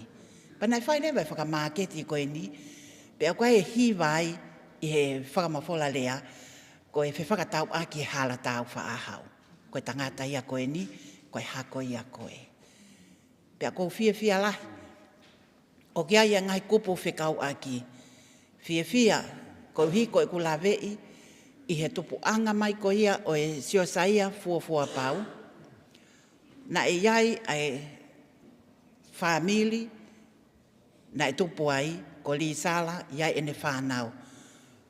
Whanau, o kia hako koe ni, o Pelikani lea ai tohi me Australia, ko merelonga lei, ke ilau maari e pe i tonga. O kiai ai whamili tonga o ne vai, koe tahaia. Pea koe lewa e tahana e whakahingoa tatau pea mosio saia na e iloa pe ko Fuapau. Ko Fuapau, ko no hako eni, aia o ki ai a kuini, na iai e foha o kuini ko Daniel Hata, o keni a puri mai pā wata. Kātaki puri, te ke kātaki o whafofongai, ai whamiri koe ni he na e tō e hingoa ki he Fuapau koe ni, ko tōwo whawhi au he wawā ko mawhihiwaia. Nā ni whakahaele a ene a whio, koe kuini o tonga kuini sarote tupohu no tolu mei au kalani i he ene hala ki tonga. Koe hako ia o ku takai whala ki ai a puri mai pau, koe hako ia o Fuapau. Malo puri. Koe kulawe e koe ki he whakahoko koe ni o e ngai whamili. Koe uhi pe he o ku tau whekau aki. Koe taim kok tau tō mai ai ke whamili o e eiki. Koe whamili o e eiki o tau whewhua aki e tau ngai kawenga.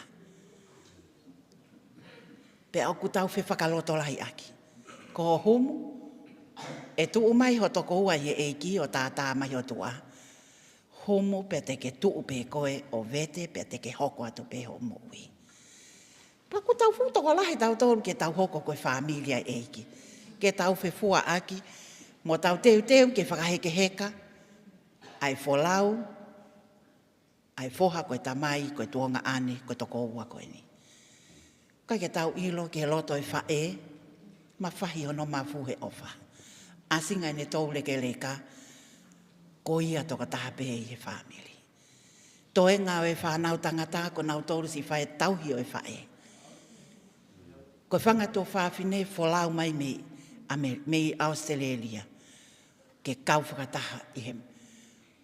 Maho inga ia ke tau whelotu aki o ange whakaloto lahi o ange poupou lere. Ko e whoha, ko Andrew Saula, ko e Ofefine, e Valata, o kia e ki Mokopuna. O ku mau inga ke tawanga poupou. Whawheta i whai whekau, o kia e kakai koe sipi au. Koe whetongi eni i e whamili, mui, e hala o ku tofa. Me he kau holo mua e whamili, o au mai ke lorotongani. Ma lo mui e tuu whakamakato. Kai koha mea si. O kai koha mea ia ke katakatai. Haleluia, koe aho koe ia e te ke tuu koe mo hiki mo hiwa mamawa ke eiki. E hake aki he eiki ia whahinga koe ia. Ko a uia koe ku tala loto hako e mo ui. Ai mahu inga. Mahu inga, koe ha e ku historia na nofo mo ia mo mau whamili. Ai ke mo ui. Koe mea kotoa pe uki kai a taha mea ia me he huafa o eiki. Koe mea kotoa pe uku huu me iai, pia whaka osiki ai. Koe mea kotoa pe, koe otua ia te tau tōru. Hange koe lau, pepe ke tau lea aki, oku lelei a Sihova, oku lelei a Sihova, oku lelei a Sihova. Io, haleluia, oku lelei a Sihova. Kou tui pe, iai ai whainga maalie, mele sii, kātaki mai ke whaihahiwa, pea mo Juta. Koe uhinga, koe lau e wholofola.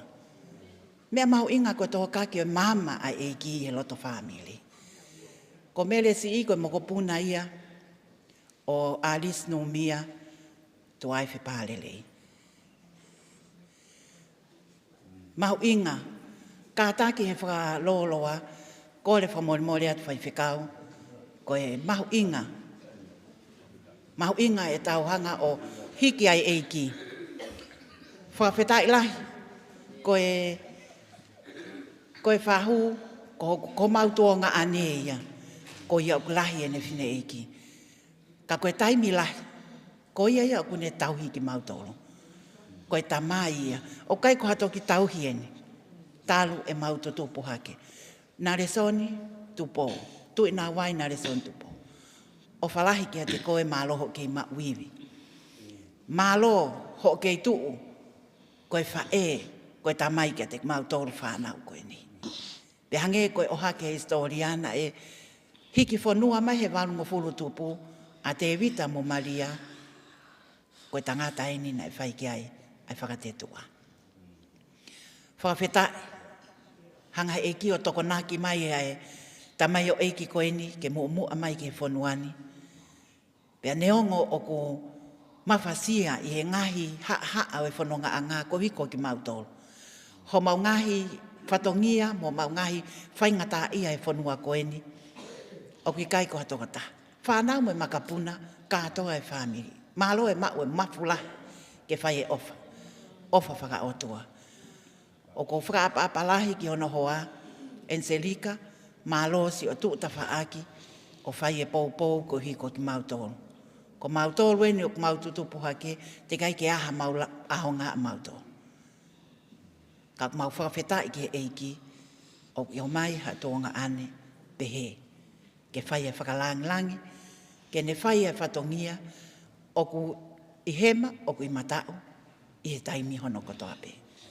Lewa he whakahoha ka whai atu haki i hewa. Malo.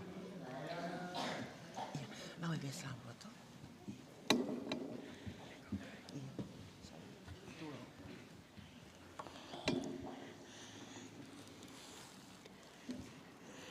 Ko le peheni ka tiura, ke ne lau haki ves lau loto, pia toki whailewa haki hiva, ko ilo pe ko hiva, wamana ke hiva, ko ki hiva pe ko tau os whanongo pe ki ai.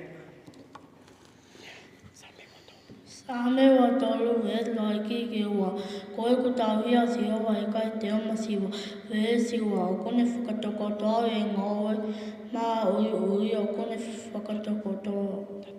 Tataki a e vai tawhitawhe maali e same te ao taha hiwa, e se hiwa moi taha e whakamaa e hatala wau hono hala e ha, he ene tau hia ki hoa moho o fola. Ko au fufu ho o lea, ke kuloto e ko uhi ke o ana kuhia ki a te koe. Amen.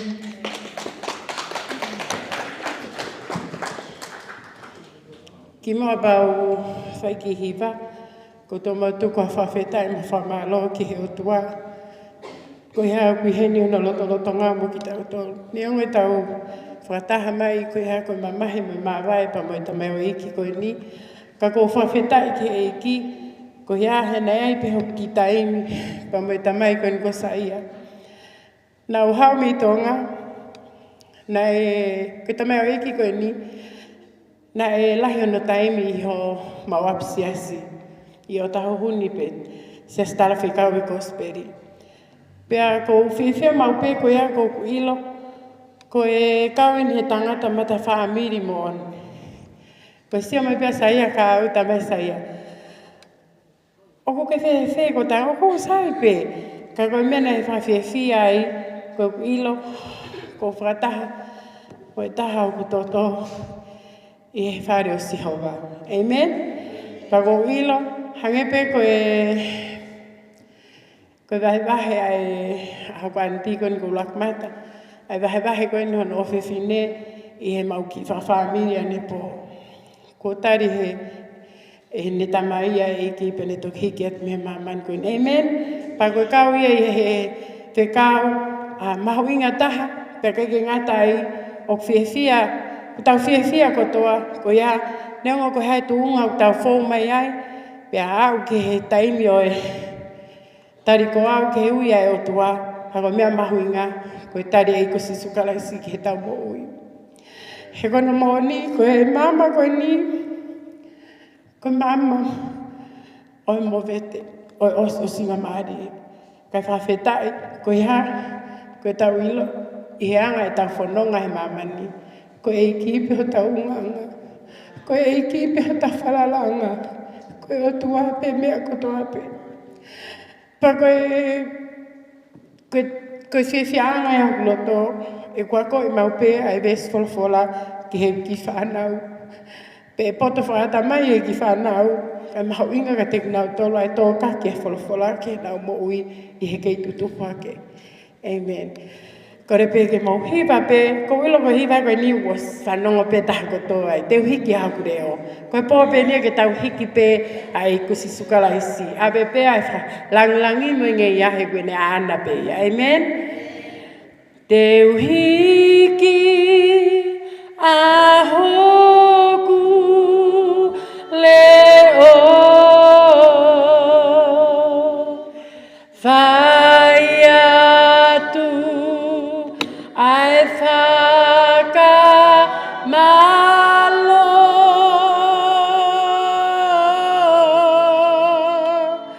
Ke ulea pe ae kuhiva malo sisu aho ofa Deu hiki ahoku leo Whai atu ai whakamalo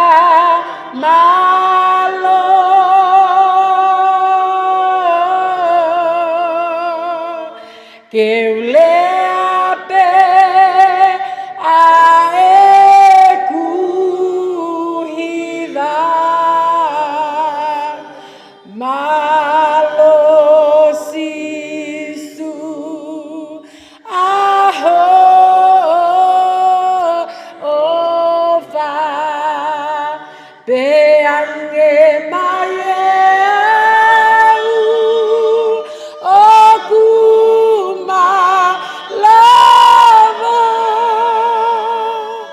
Kau kui kai alea ia e se unga ke tala tu si su o kuho unga ai ofa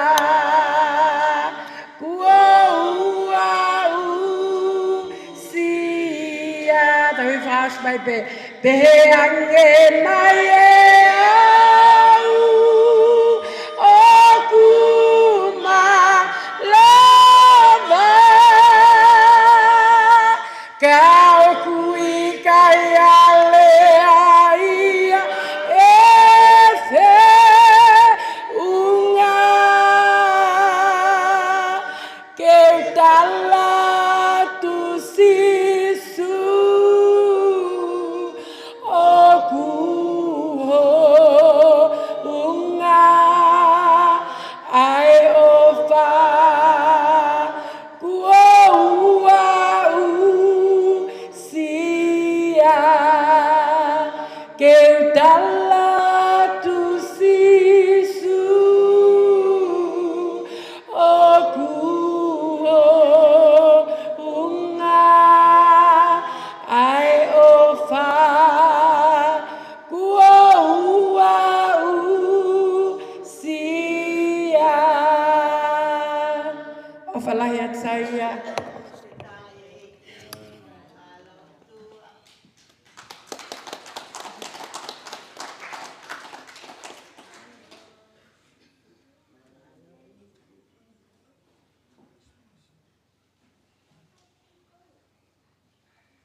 Takegi.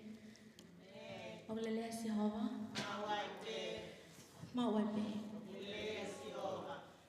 Kole pekeo. To efega mari koni koe. Koe manate ki tangata eki. Toki mo ia ko to mo to kafa maloki e to mafmati. Ko tahi ofa koe ke mo'oi. Hau sia mai e te whangakolo kai ni.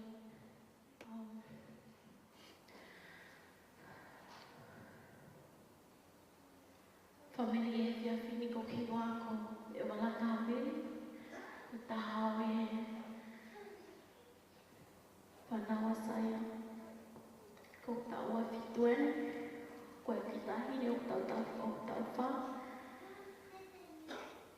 Tala noa pe i he.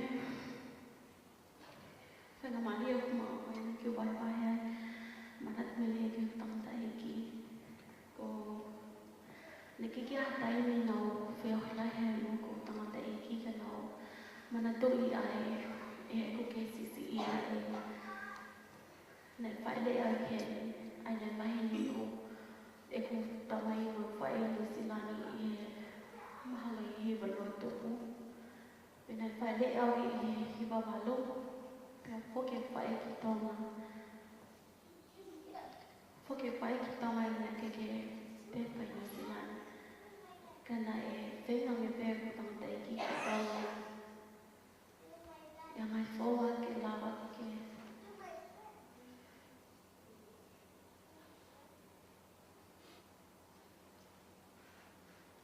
Ia mai whoa ke lawa ke.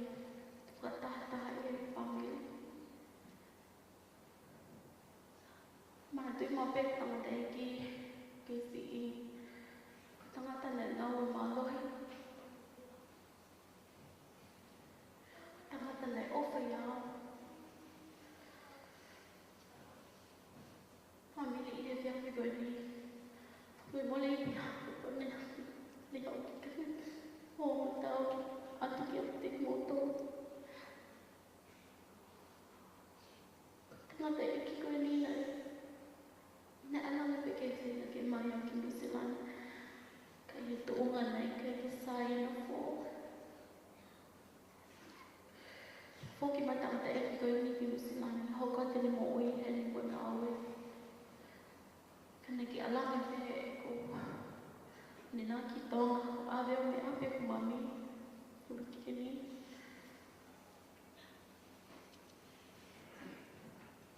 Famili e whiawhi koe ni tanga mai. Kali aki koe o tamai mo whae koe. Sisu te tauhi koe. E o matunga nai koe. Famili e whiawhi koe ni. Ko teimi no te whetau laki o mo tangata e ki Musilani. Nā lotu koe ke atua. Ki mua. E whau ki Musilani. Ka ke atua o whimau e sio ke tangata e ki. Neo koe hana. Hala whangono ngana spō e ho mo matua.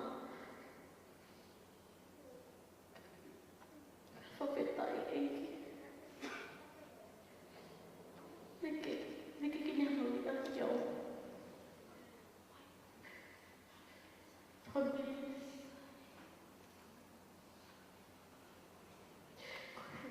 Taimi nau whetala ki tangata e ki ne. Kore ko me mole mai tangata e ki anō. Nai whiri. E na mo ui o hoka e ne ke lawa e ke mo whakataha. Ka mo nina. Whaingata. Nā ofa te tau peke whae, nā ofa te tau peke tangata e ki.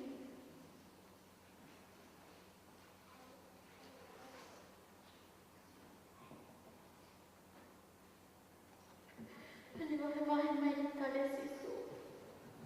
Famili, rintu ki mai maui me te ake. Te same time.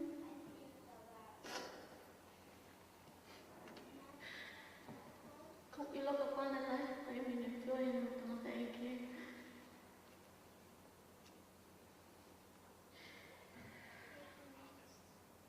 There's a spell peke ni anga spoiler everything. Ka koe mea mau i ngai. Me mau i ngai ne tale sisu. Ko maua o whai ki tangata e ki.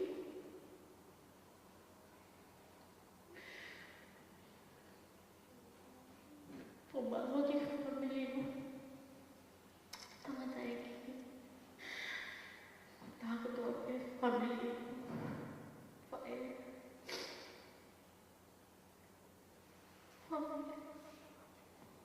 Mea peki ka koloto o wha aku mau.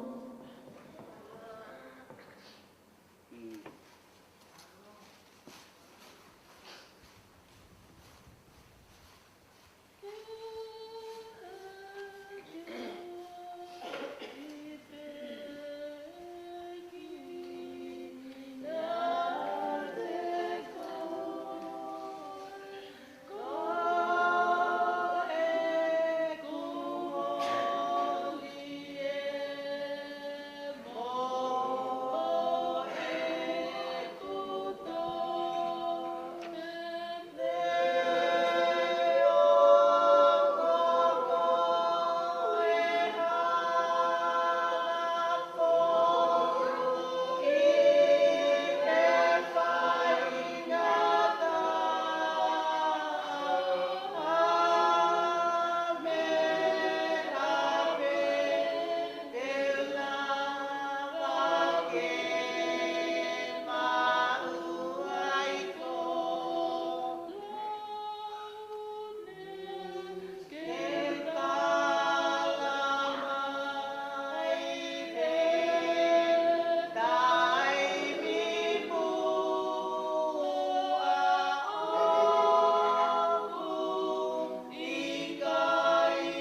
saia.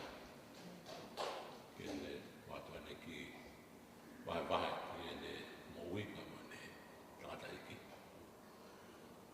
Pea ikana tae foke ku ofa kia Maria.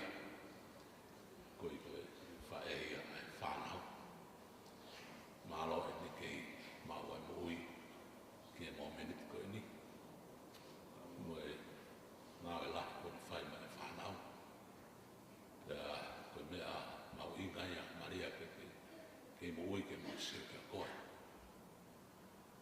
Koe mo tonu pe hang koe lea koe nei whai ulak mata. Koe ke ilo ulak mata ku koto ki hawen mi sia tō tai. Nau pe au ke ngā ke le ki o. Ta koe na ke sia tō tai koe. Koe te ai ke ilo. Ka koe ki konga peta. Koe ku whae koe lai taia. Whanau koe ni kawa te vita. Sosiua Funaki. Koe whiwhine ko me ki tupou. Pea toki oko i fōia. Arisi tuai palerei pea mo Andara Mautolo pea mo Erina Senturi. Pea mo Tevita Saola pea mo Andelo Funaki. Koe mea ko whaamu e mata ki o hanga wahe ke hoko koha mea ke tō i e atamai o e whamiri koe ni, o e whanau, ki e kahau. Ai mea ko ke tokanga ki ai, e lotu. Pea koe hingoa e ua o mau inga i e whamiri koe ni. Pea koe hingoa e ua koe ia o whaingoa ki a e whoha koe ni o saia. Pea o ko kaule wahi e tukulolo ki ai. Ko hingoa o e whahakono saia, ko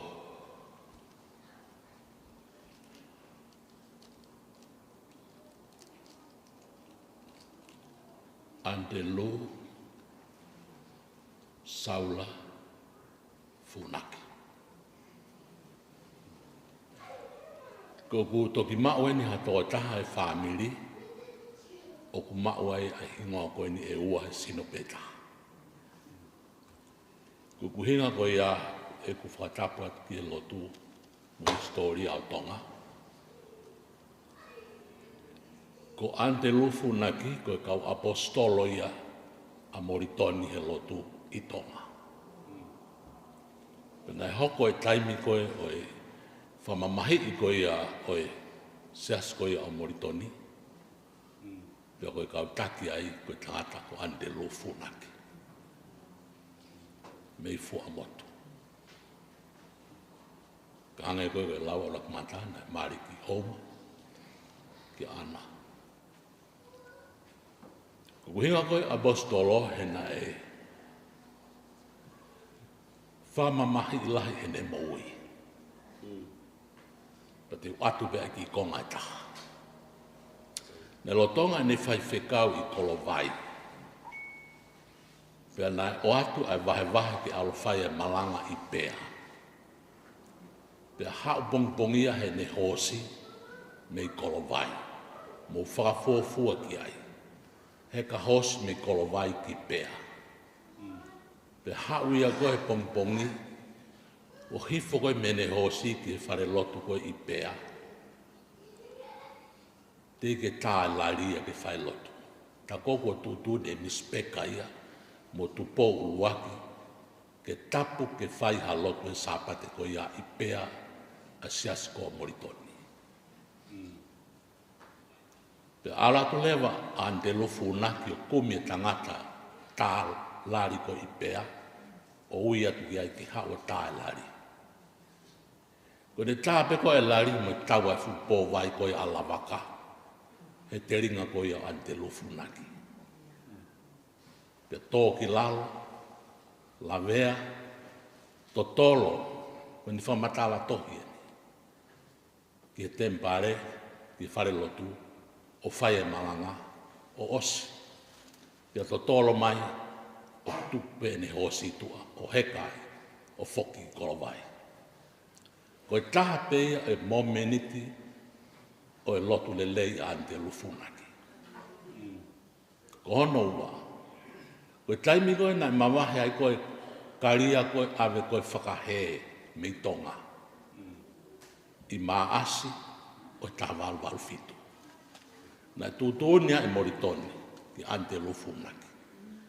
Ko koe te ke toka ngai ai karia e taha. Mo toko valunga fulu. Ai koe hinga koe whai whekau koe. Koe alwen e whakahe o i kai ke ilo i pete nau tau ki whe. Ko ante lufunaki. Te nau tau ki whisi. Pa nau whoki mai e taha walu hiwa noa. O toi hoko atu e ngāwe whawhai whekau ante lu. Pene maure vai o na whoha koen ko saula. Ko saula, koe whohai o ante lu mei whamotu. Nei he korisko tupou, ka koe uhi whoki hangi ko whamatala, ko ante lu koe apostolo i a moritoni. Pea whoki a moritoni ki Australia, e tahavalu hi watolu. Pea o mai e ne whekau ki tonga ki he siasi. O kou fie mau ai whanau e toko nima ko e ni, ke o mai ki uhanga o ange ai ako mai mama ki he kaha ue whonua. Na ne whiri mai pe toko nima ko e ni, me Australia. He tahavalu hi wāno. Ko toko nima ko ia, na whiri mai moritoni. Uloaki, tungi mai le whihi. Ua, tangata ko paulaula. Kai ke toi lavea ka tungi mai le whihi mosu i loi pe historia. Ko tangata hano ua ko paulaula. Ko paulaula ko e whohai a o ata. Whiga tolu, moritoni whinau. Ko e whohai o te vita whinau. Whiga wha, Saula Funaki, ko e whohai o ante lo Funaki. Whiga nima, ko e whoha walu ni utulau. Pea nau alu e taha walu i wano, o ako i niwinga toni Australia. Mo whakafua ki ai. Ki motua mi whamotu. Pea nau whoki mai taha iwa noa, o no e historia. Na e whiunga mo e taha i ua fitu, ai whare alea a Saula Funaki i tonga. Vainga tōna. Nei whiunga mo i tau e tolu whā e ne loea i tonga. Pea o kou mau e ne tohi lao a Saula Funaki i o ofisi e tahi wā wāno o kou tauhi. Koe mea kou mahuinga i ai i e hingoa o e tamasi koe ni. Ne mau a ante lo Funaki, ne mau pea mo Saula Funaki. O lahe u Saula, i whanau lahi pa mo kau ante lu. Kau maho inga kau e whoha o e pekia. Ko ante lu Saula Funaki. Ka te ki ngatai, kau ki lea whapitania ko i ke mahino ki ante lu. I've just introduced your name, which I've already shared with you. How significant and important your name of having a name of Andrew and also a name of Saula. Because Andrew was a religious, committed minister of religion in Tonga, and he was one of the heroes of the execution of Christianity by Mr. Baker and Tupo Uluaki. And they left Fiji and came back. In later years, he gave his son the name of Saula. And that is important. And that is why I want to introduce you to the family, but more particularly how you have a duty to your father to carry those two famous names with you. So I present to you Andrew Saula Funaki. Malo.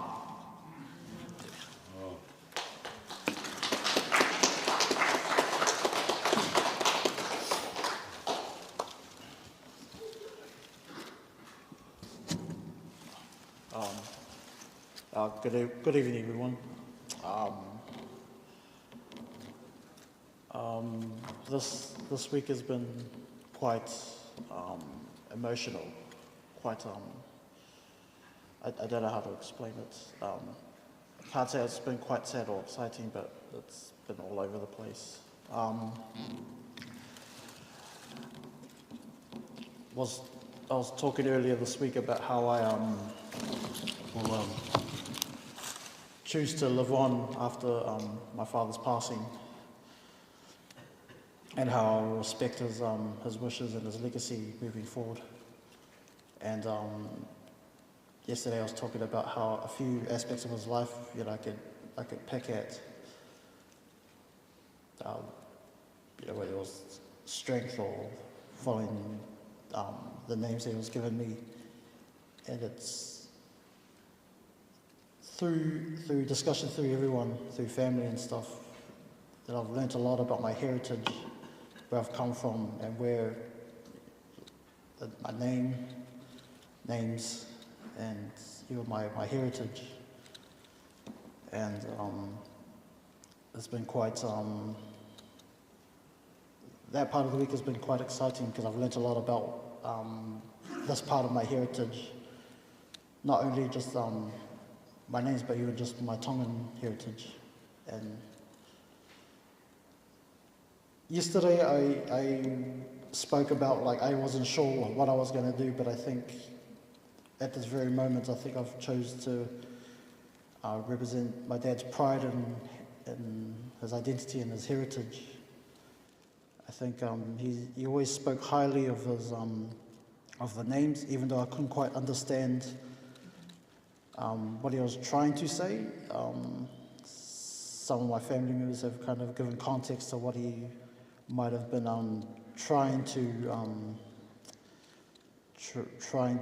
plan with me, or he's planting little bits and pieces about my names, what he wanted me to do.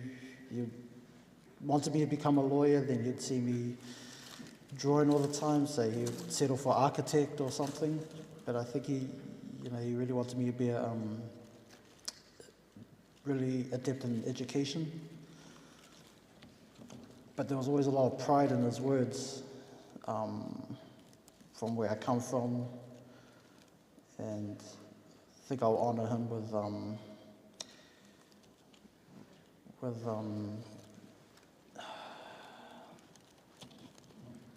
moving forward in life,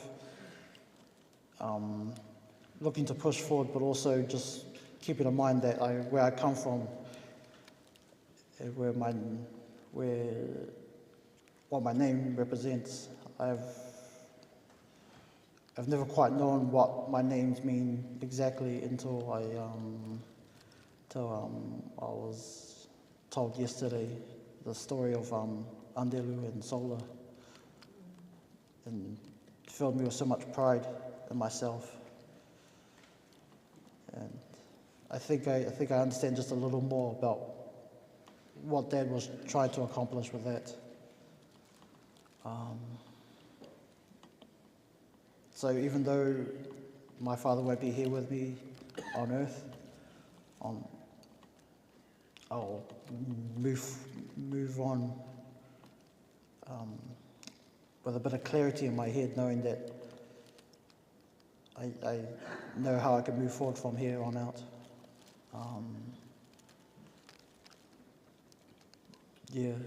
And also try to connect more with my my Tongan heritage.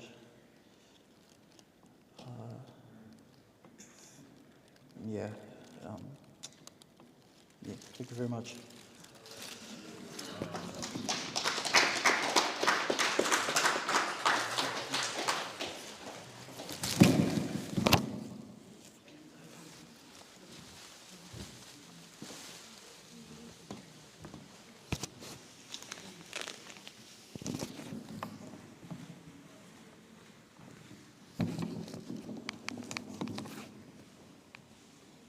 Whamahalo pita koe ngai manat melia ko tō pe ko tau whanonga ki ai.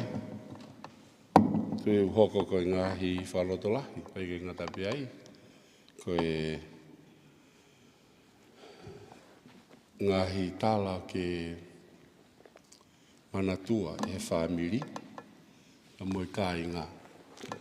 Ono kotoa, he koe ngahi koloa ia o ku mahu inga.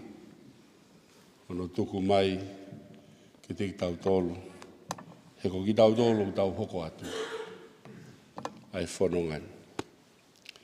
Pea tui ka taha ia o ngahi rea mahu inga o e pōkoe ni. Nei o mai e whahu. Ka koe whawhawhonga la whakaia o e pureanga sila. Pehe pe ki tong. Koe ngahi tala o ku totonu ke manatua maupe. He koe uhi he koe tangata pea moe whiwhini kotoa pe hange koe whatapu. Na e whakatupu mai e he otua. O ku iai pe hono pui pui tua. O ene whanonga. Pea koe ngahi mea koe ia, o ku hoko koe ngahi kāpasa. Ke whakahino hino ai alu whanonga koe ia. O e hala whanonga ke tau fōwai e whamiri. Hange koe lau koe, koe sipi ngāe kua tā. Koe toonga mo ui e kua whakaha mai. Ke tau mui mui ki ai, i e whamiri. Pea wikai ko ha mea ia tau pehe, tau pōre pōre ai, mea kua tau lava. Ka koe ngahi koloa ia kua tuku mai e he otua ki o tau ngahi whamiri. Koe ngahi tare niti, kua ne omi ke ngā wei. Koe ngahi mea ofa, kua ne whaki mai ki ngahi whamiri. Ke hoko ia, koe mea tau pehe, ko tau talai, kua osi hono whai. Ha tau arewa, ke ta hoko atu hange koe whuirea nei ngawe aki e he whohao. Saia, ko whuirea koe legacy. Mahalo, ke te ki tau tolo, kau tonga, tau pehe, ko whahinga koloa ko tuku mai. Whahinga toonga mo ui, whahinga sipinga kua tā. O omi, ke tau whanonga tuai. He koe ngahi mea lele ia. O omi, ke te tau tolo ai whamiri. O kore pe ke tau whaosi a rewa, e pōkoe ni, hange pe koe kore nai whai mai, pe me he whamiri, pe a kou lawe i pe whoki o ku whakahunga i au pito, ai ngahi taimi koe ni o ku tau tukuangi ai ke tau hao, tau kau ngā mamahi, tau mai he wholwhola koe tau whiwhia mo ki nau tolu whiwhia, pe a tangi mo ki nau tolu oktangi, pe a o koutui, koe taha e neha ngai mea hui kai ke more pe me ho tau anga whakawhonua a ki tau tolu a ka kaitonga. Pea kumoni a lau koe ia ku pehe o ku kei lanumata pe hono lo akau. Pea neongo e tau whakapaia mai ki he whonua muri. O kui kai ke more ai me te tau tolu. A tau tupuanga. Pea mo tau tala. Pea koi ai. Omi pea himi koi ni e tau whakaose aki e bō koi ni. Whangi au whitwha o himi o pehe. Hok tau hia si hova o iau he ofa. I kai te utu e noa o iau he ofa. Te le kumi hoku hala, pou pou i he whaingata, teu ai kenanga anga o iau he ofa.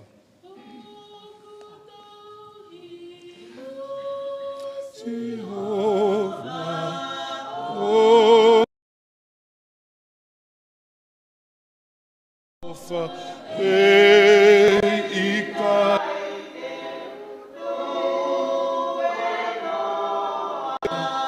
o ia he o ene kumi ho kuhala o i he whaingata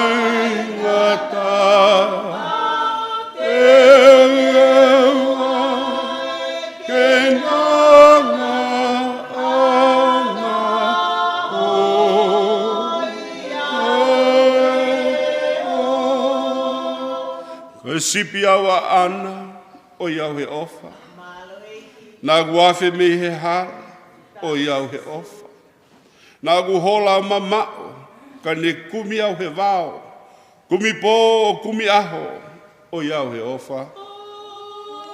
Sipi awa ana o iau he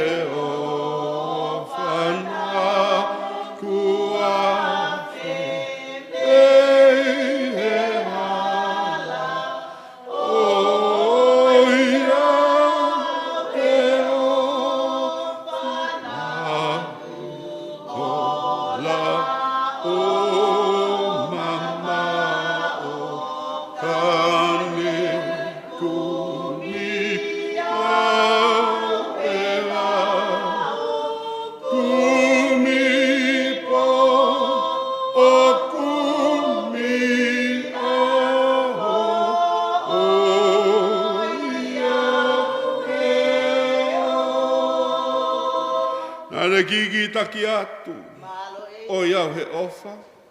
Nā ne tūri pē ke mau o iau he ofa. Nā ne hanga pē o fua hiri whaki hono uma.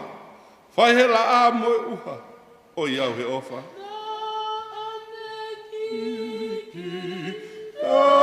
Taki atu o iau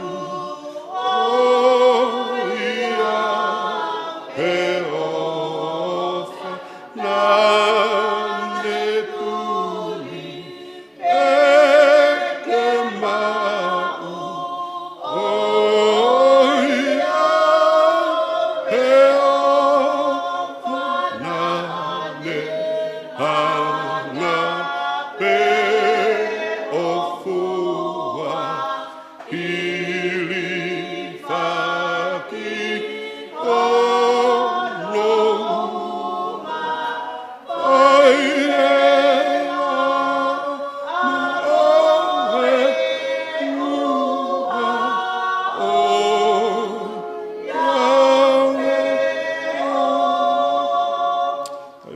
whaasi ko kore e tau mea kotoa.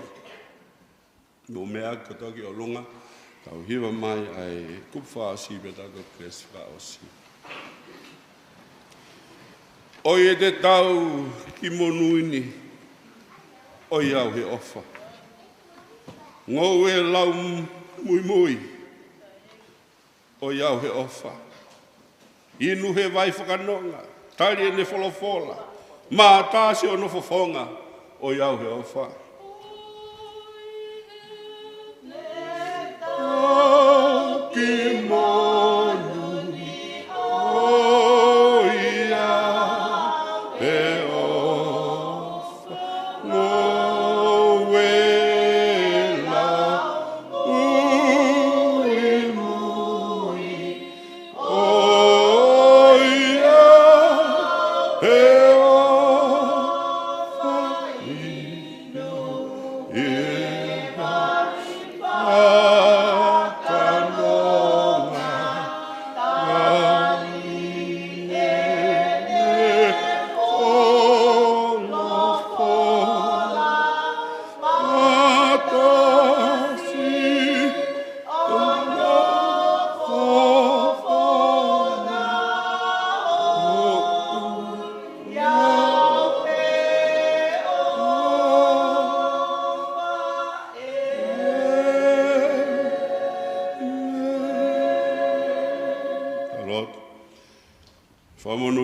si hoa tauhi koe.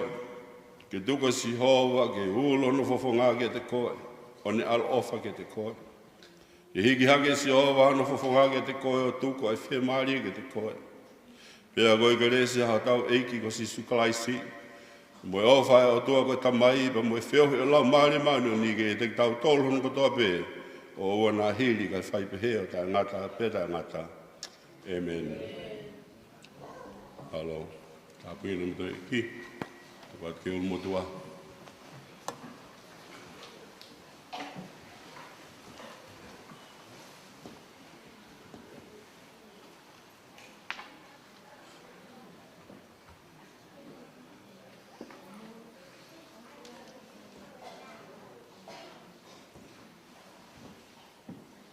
Koe programa kia pongpongi, tuat kia umutua kia mea wha, kakapau i kai. O ku whahamai bia mei he King Water, o ku whai e tau umalanga pongpongi i he hiva, pia te tau tūria i ki malae, i he tātaha. E programa pia ka pongpongi, ko ia pe malo.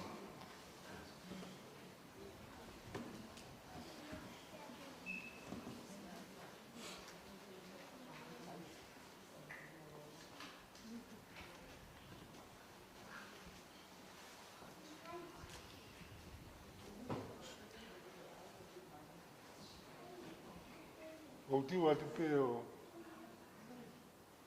whaiha ki rea.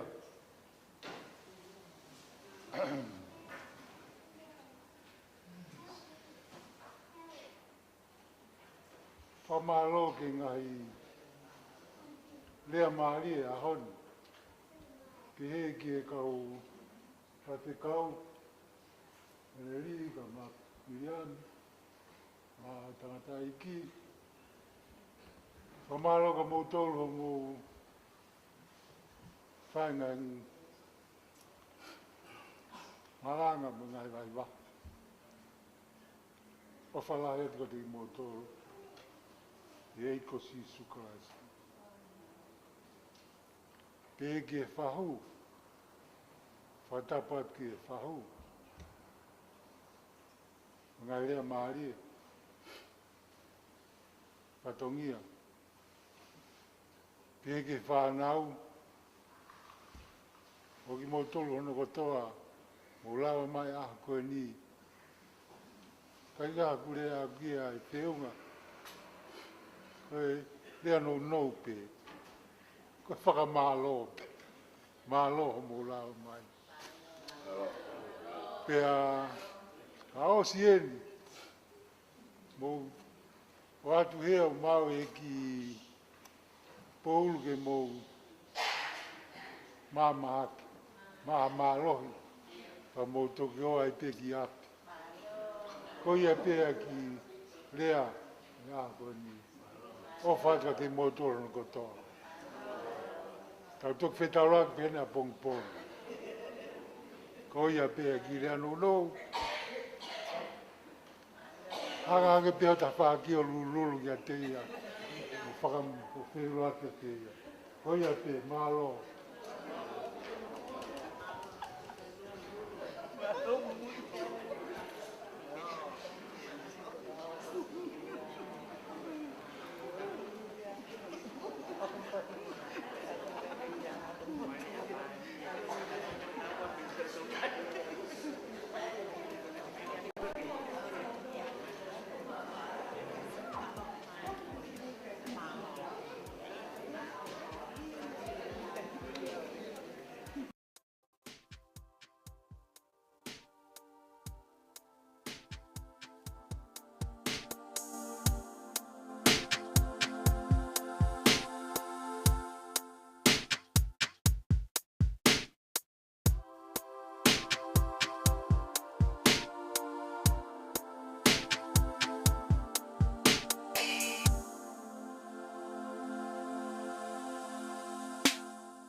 ku ofo hake e ku toko tohi fo te uhiwa aki alelei oi o tua o fatu eiki ho me si kai liliu e aho kotoa ho pukea ho kumima i he taimi e ku ofo hake e ku toko tohi fo te uhiwa aki alelei o tua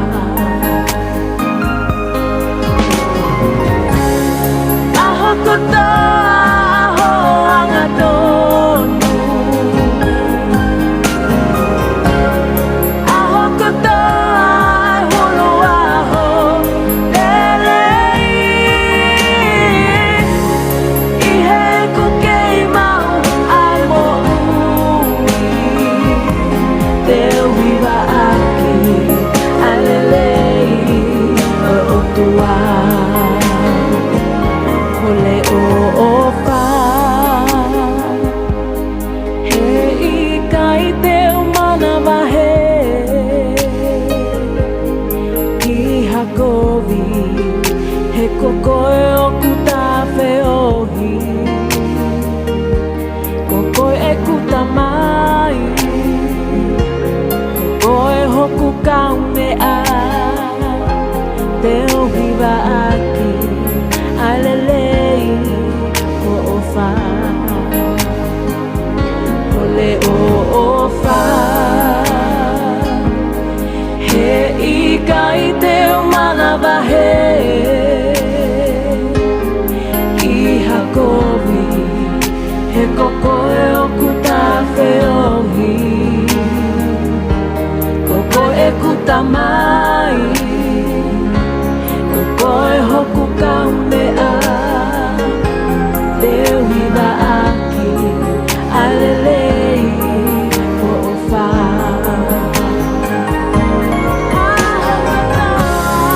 aho kotoa aho angatonu aho kotoa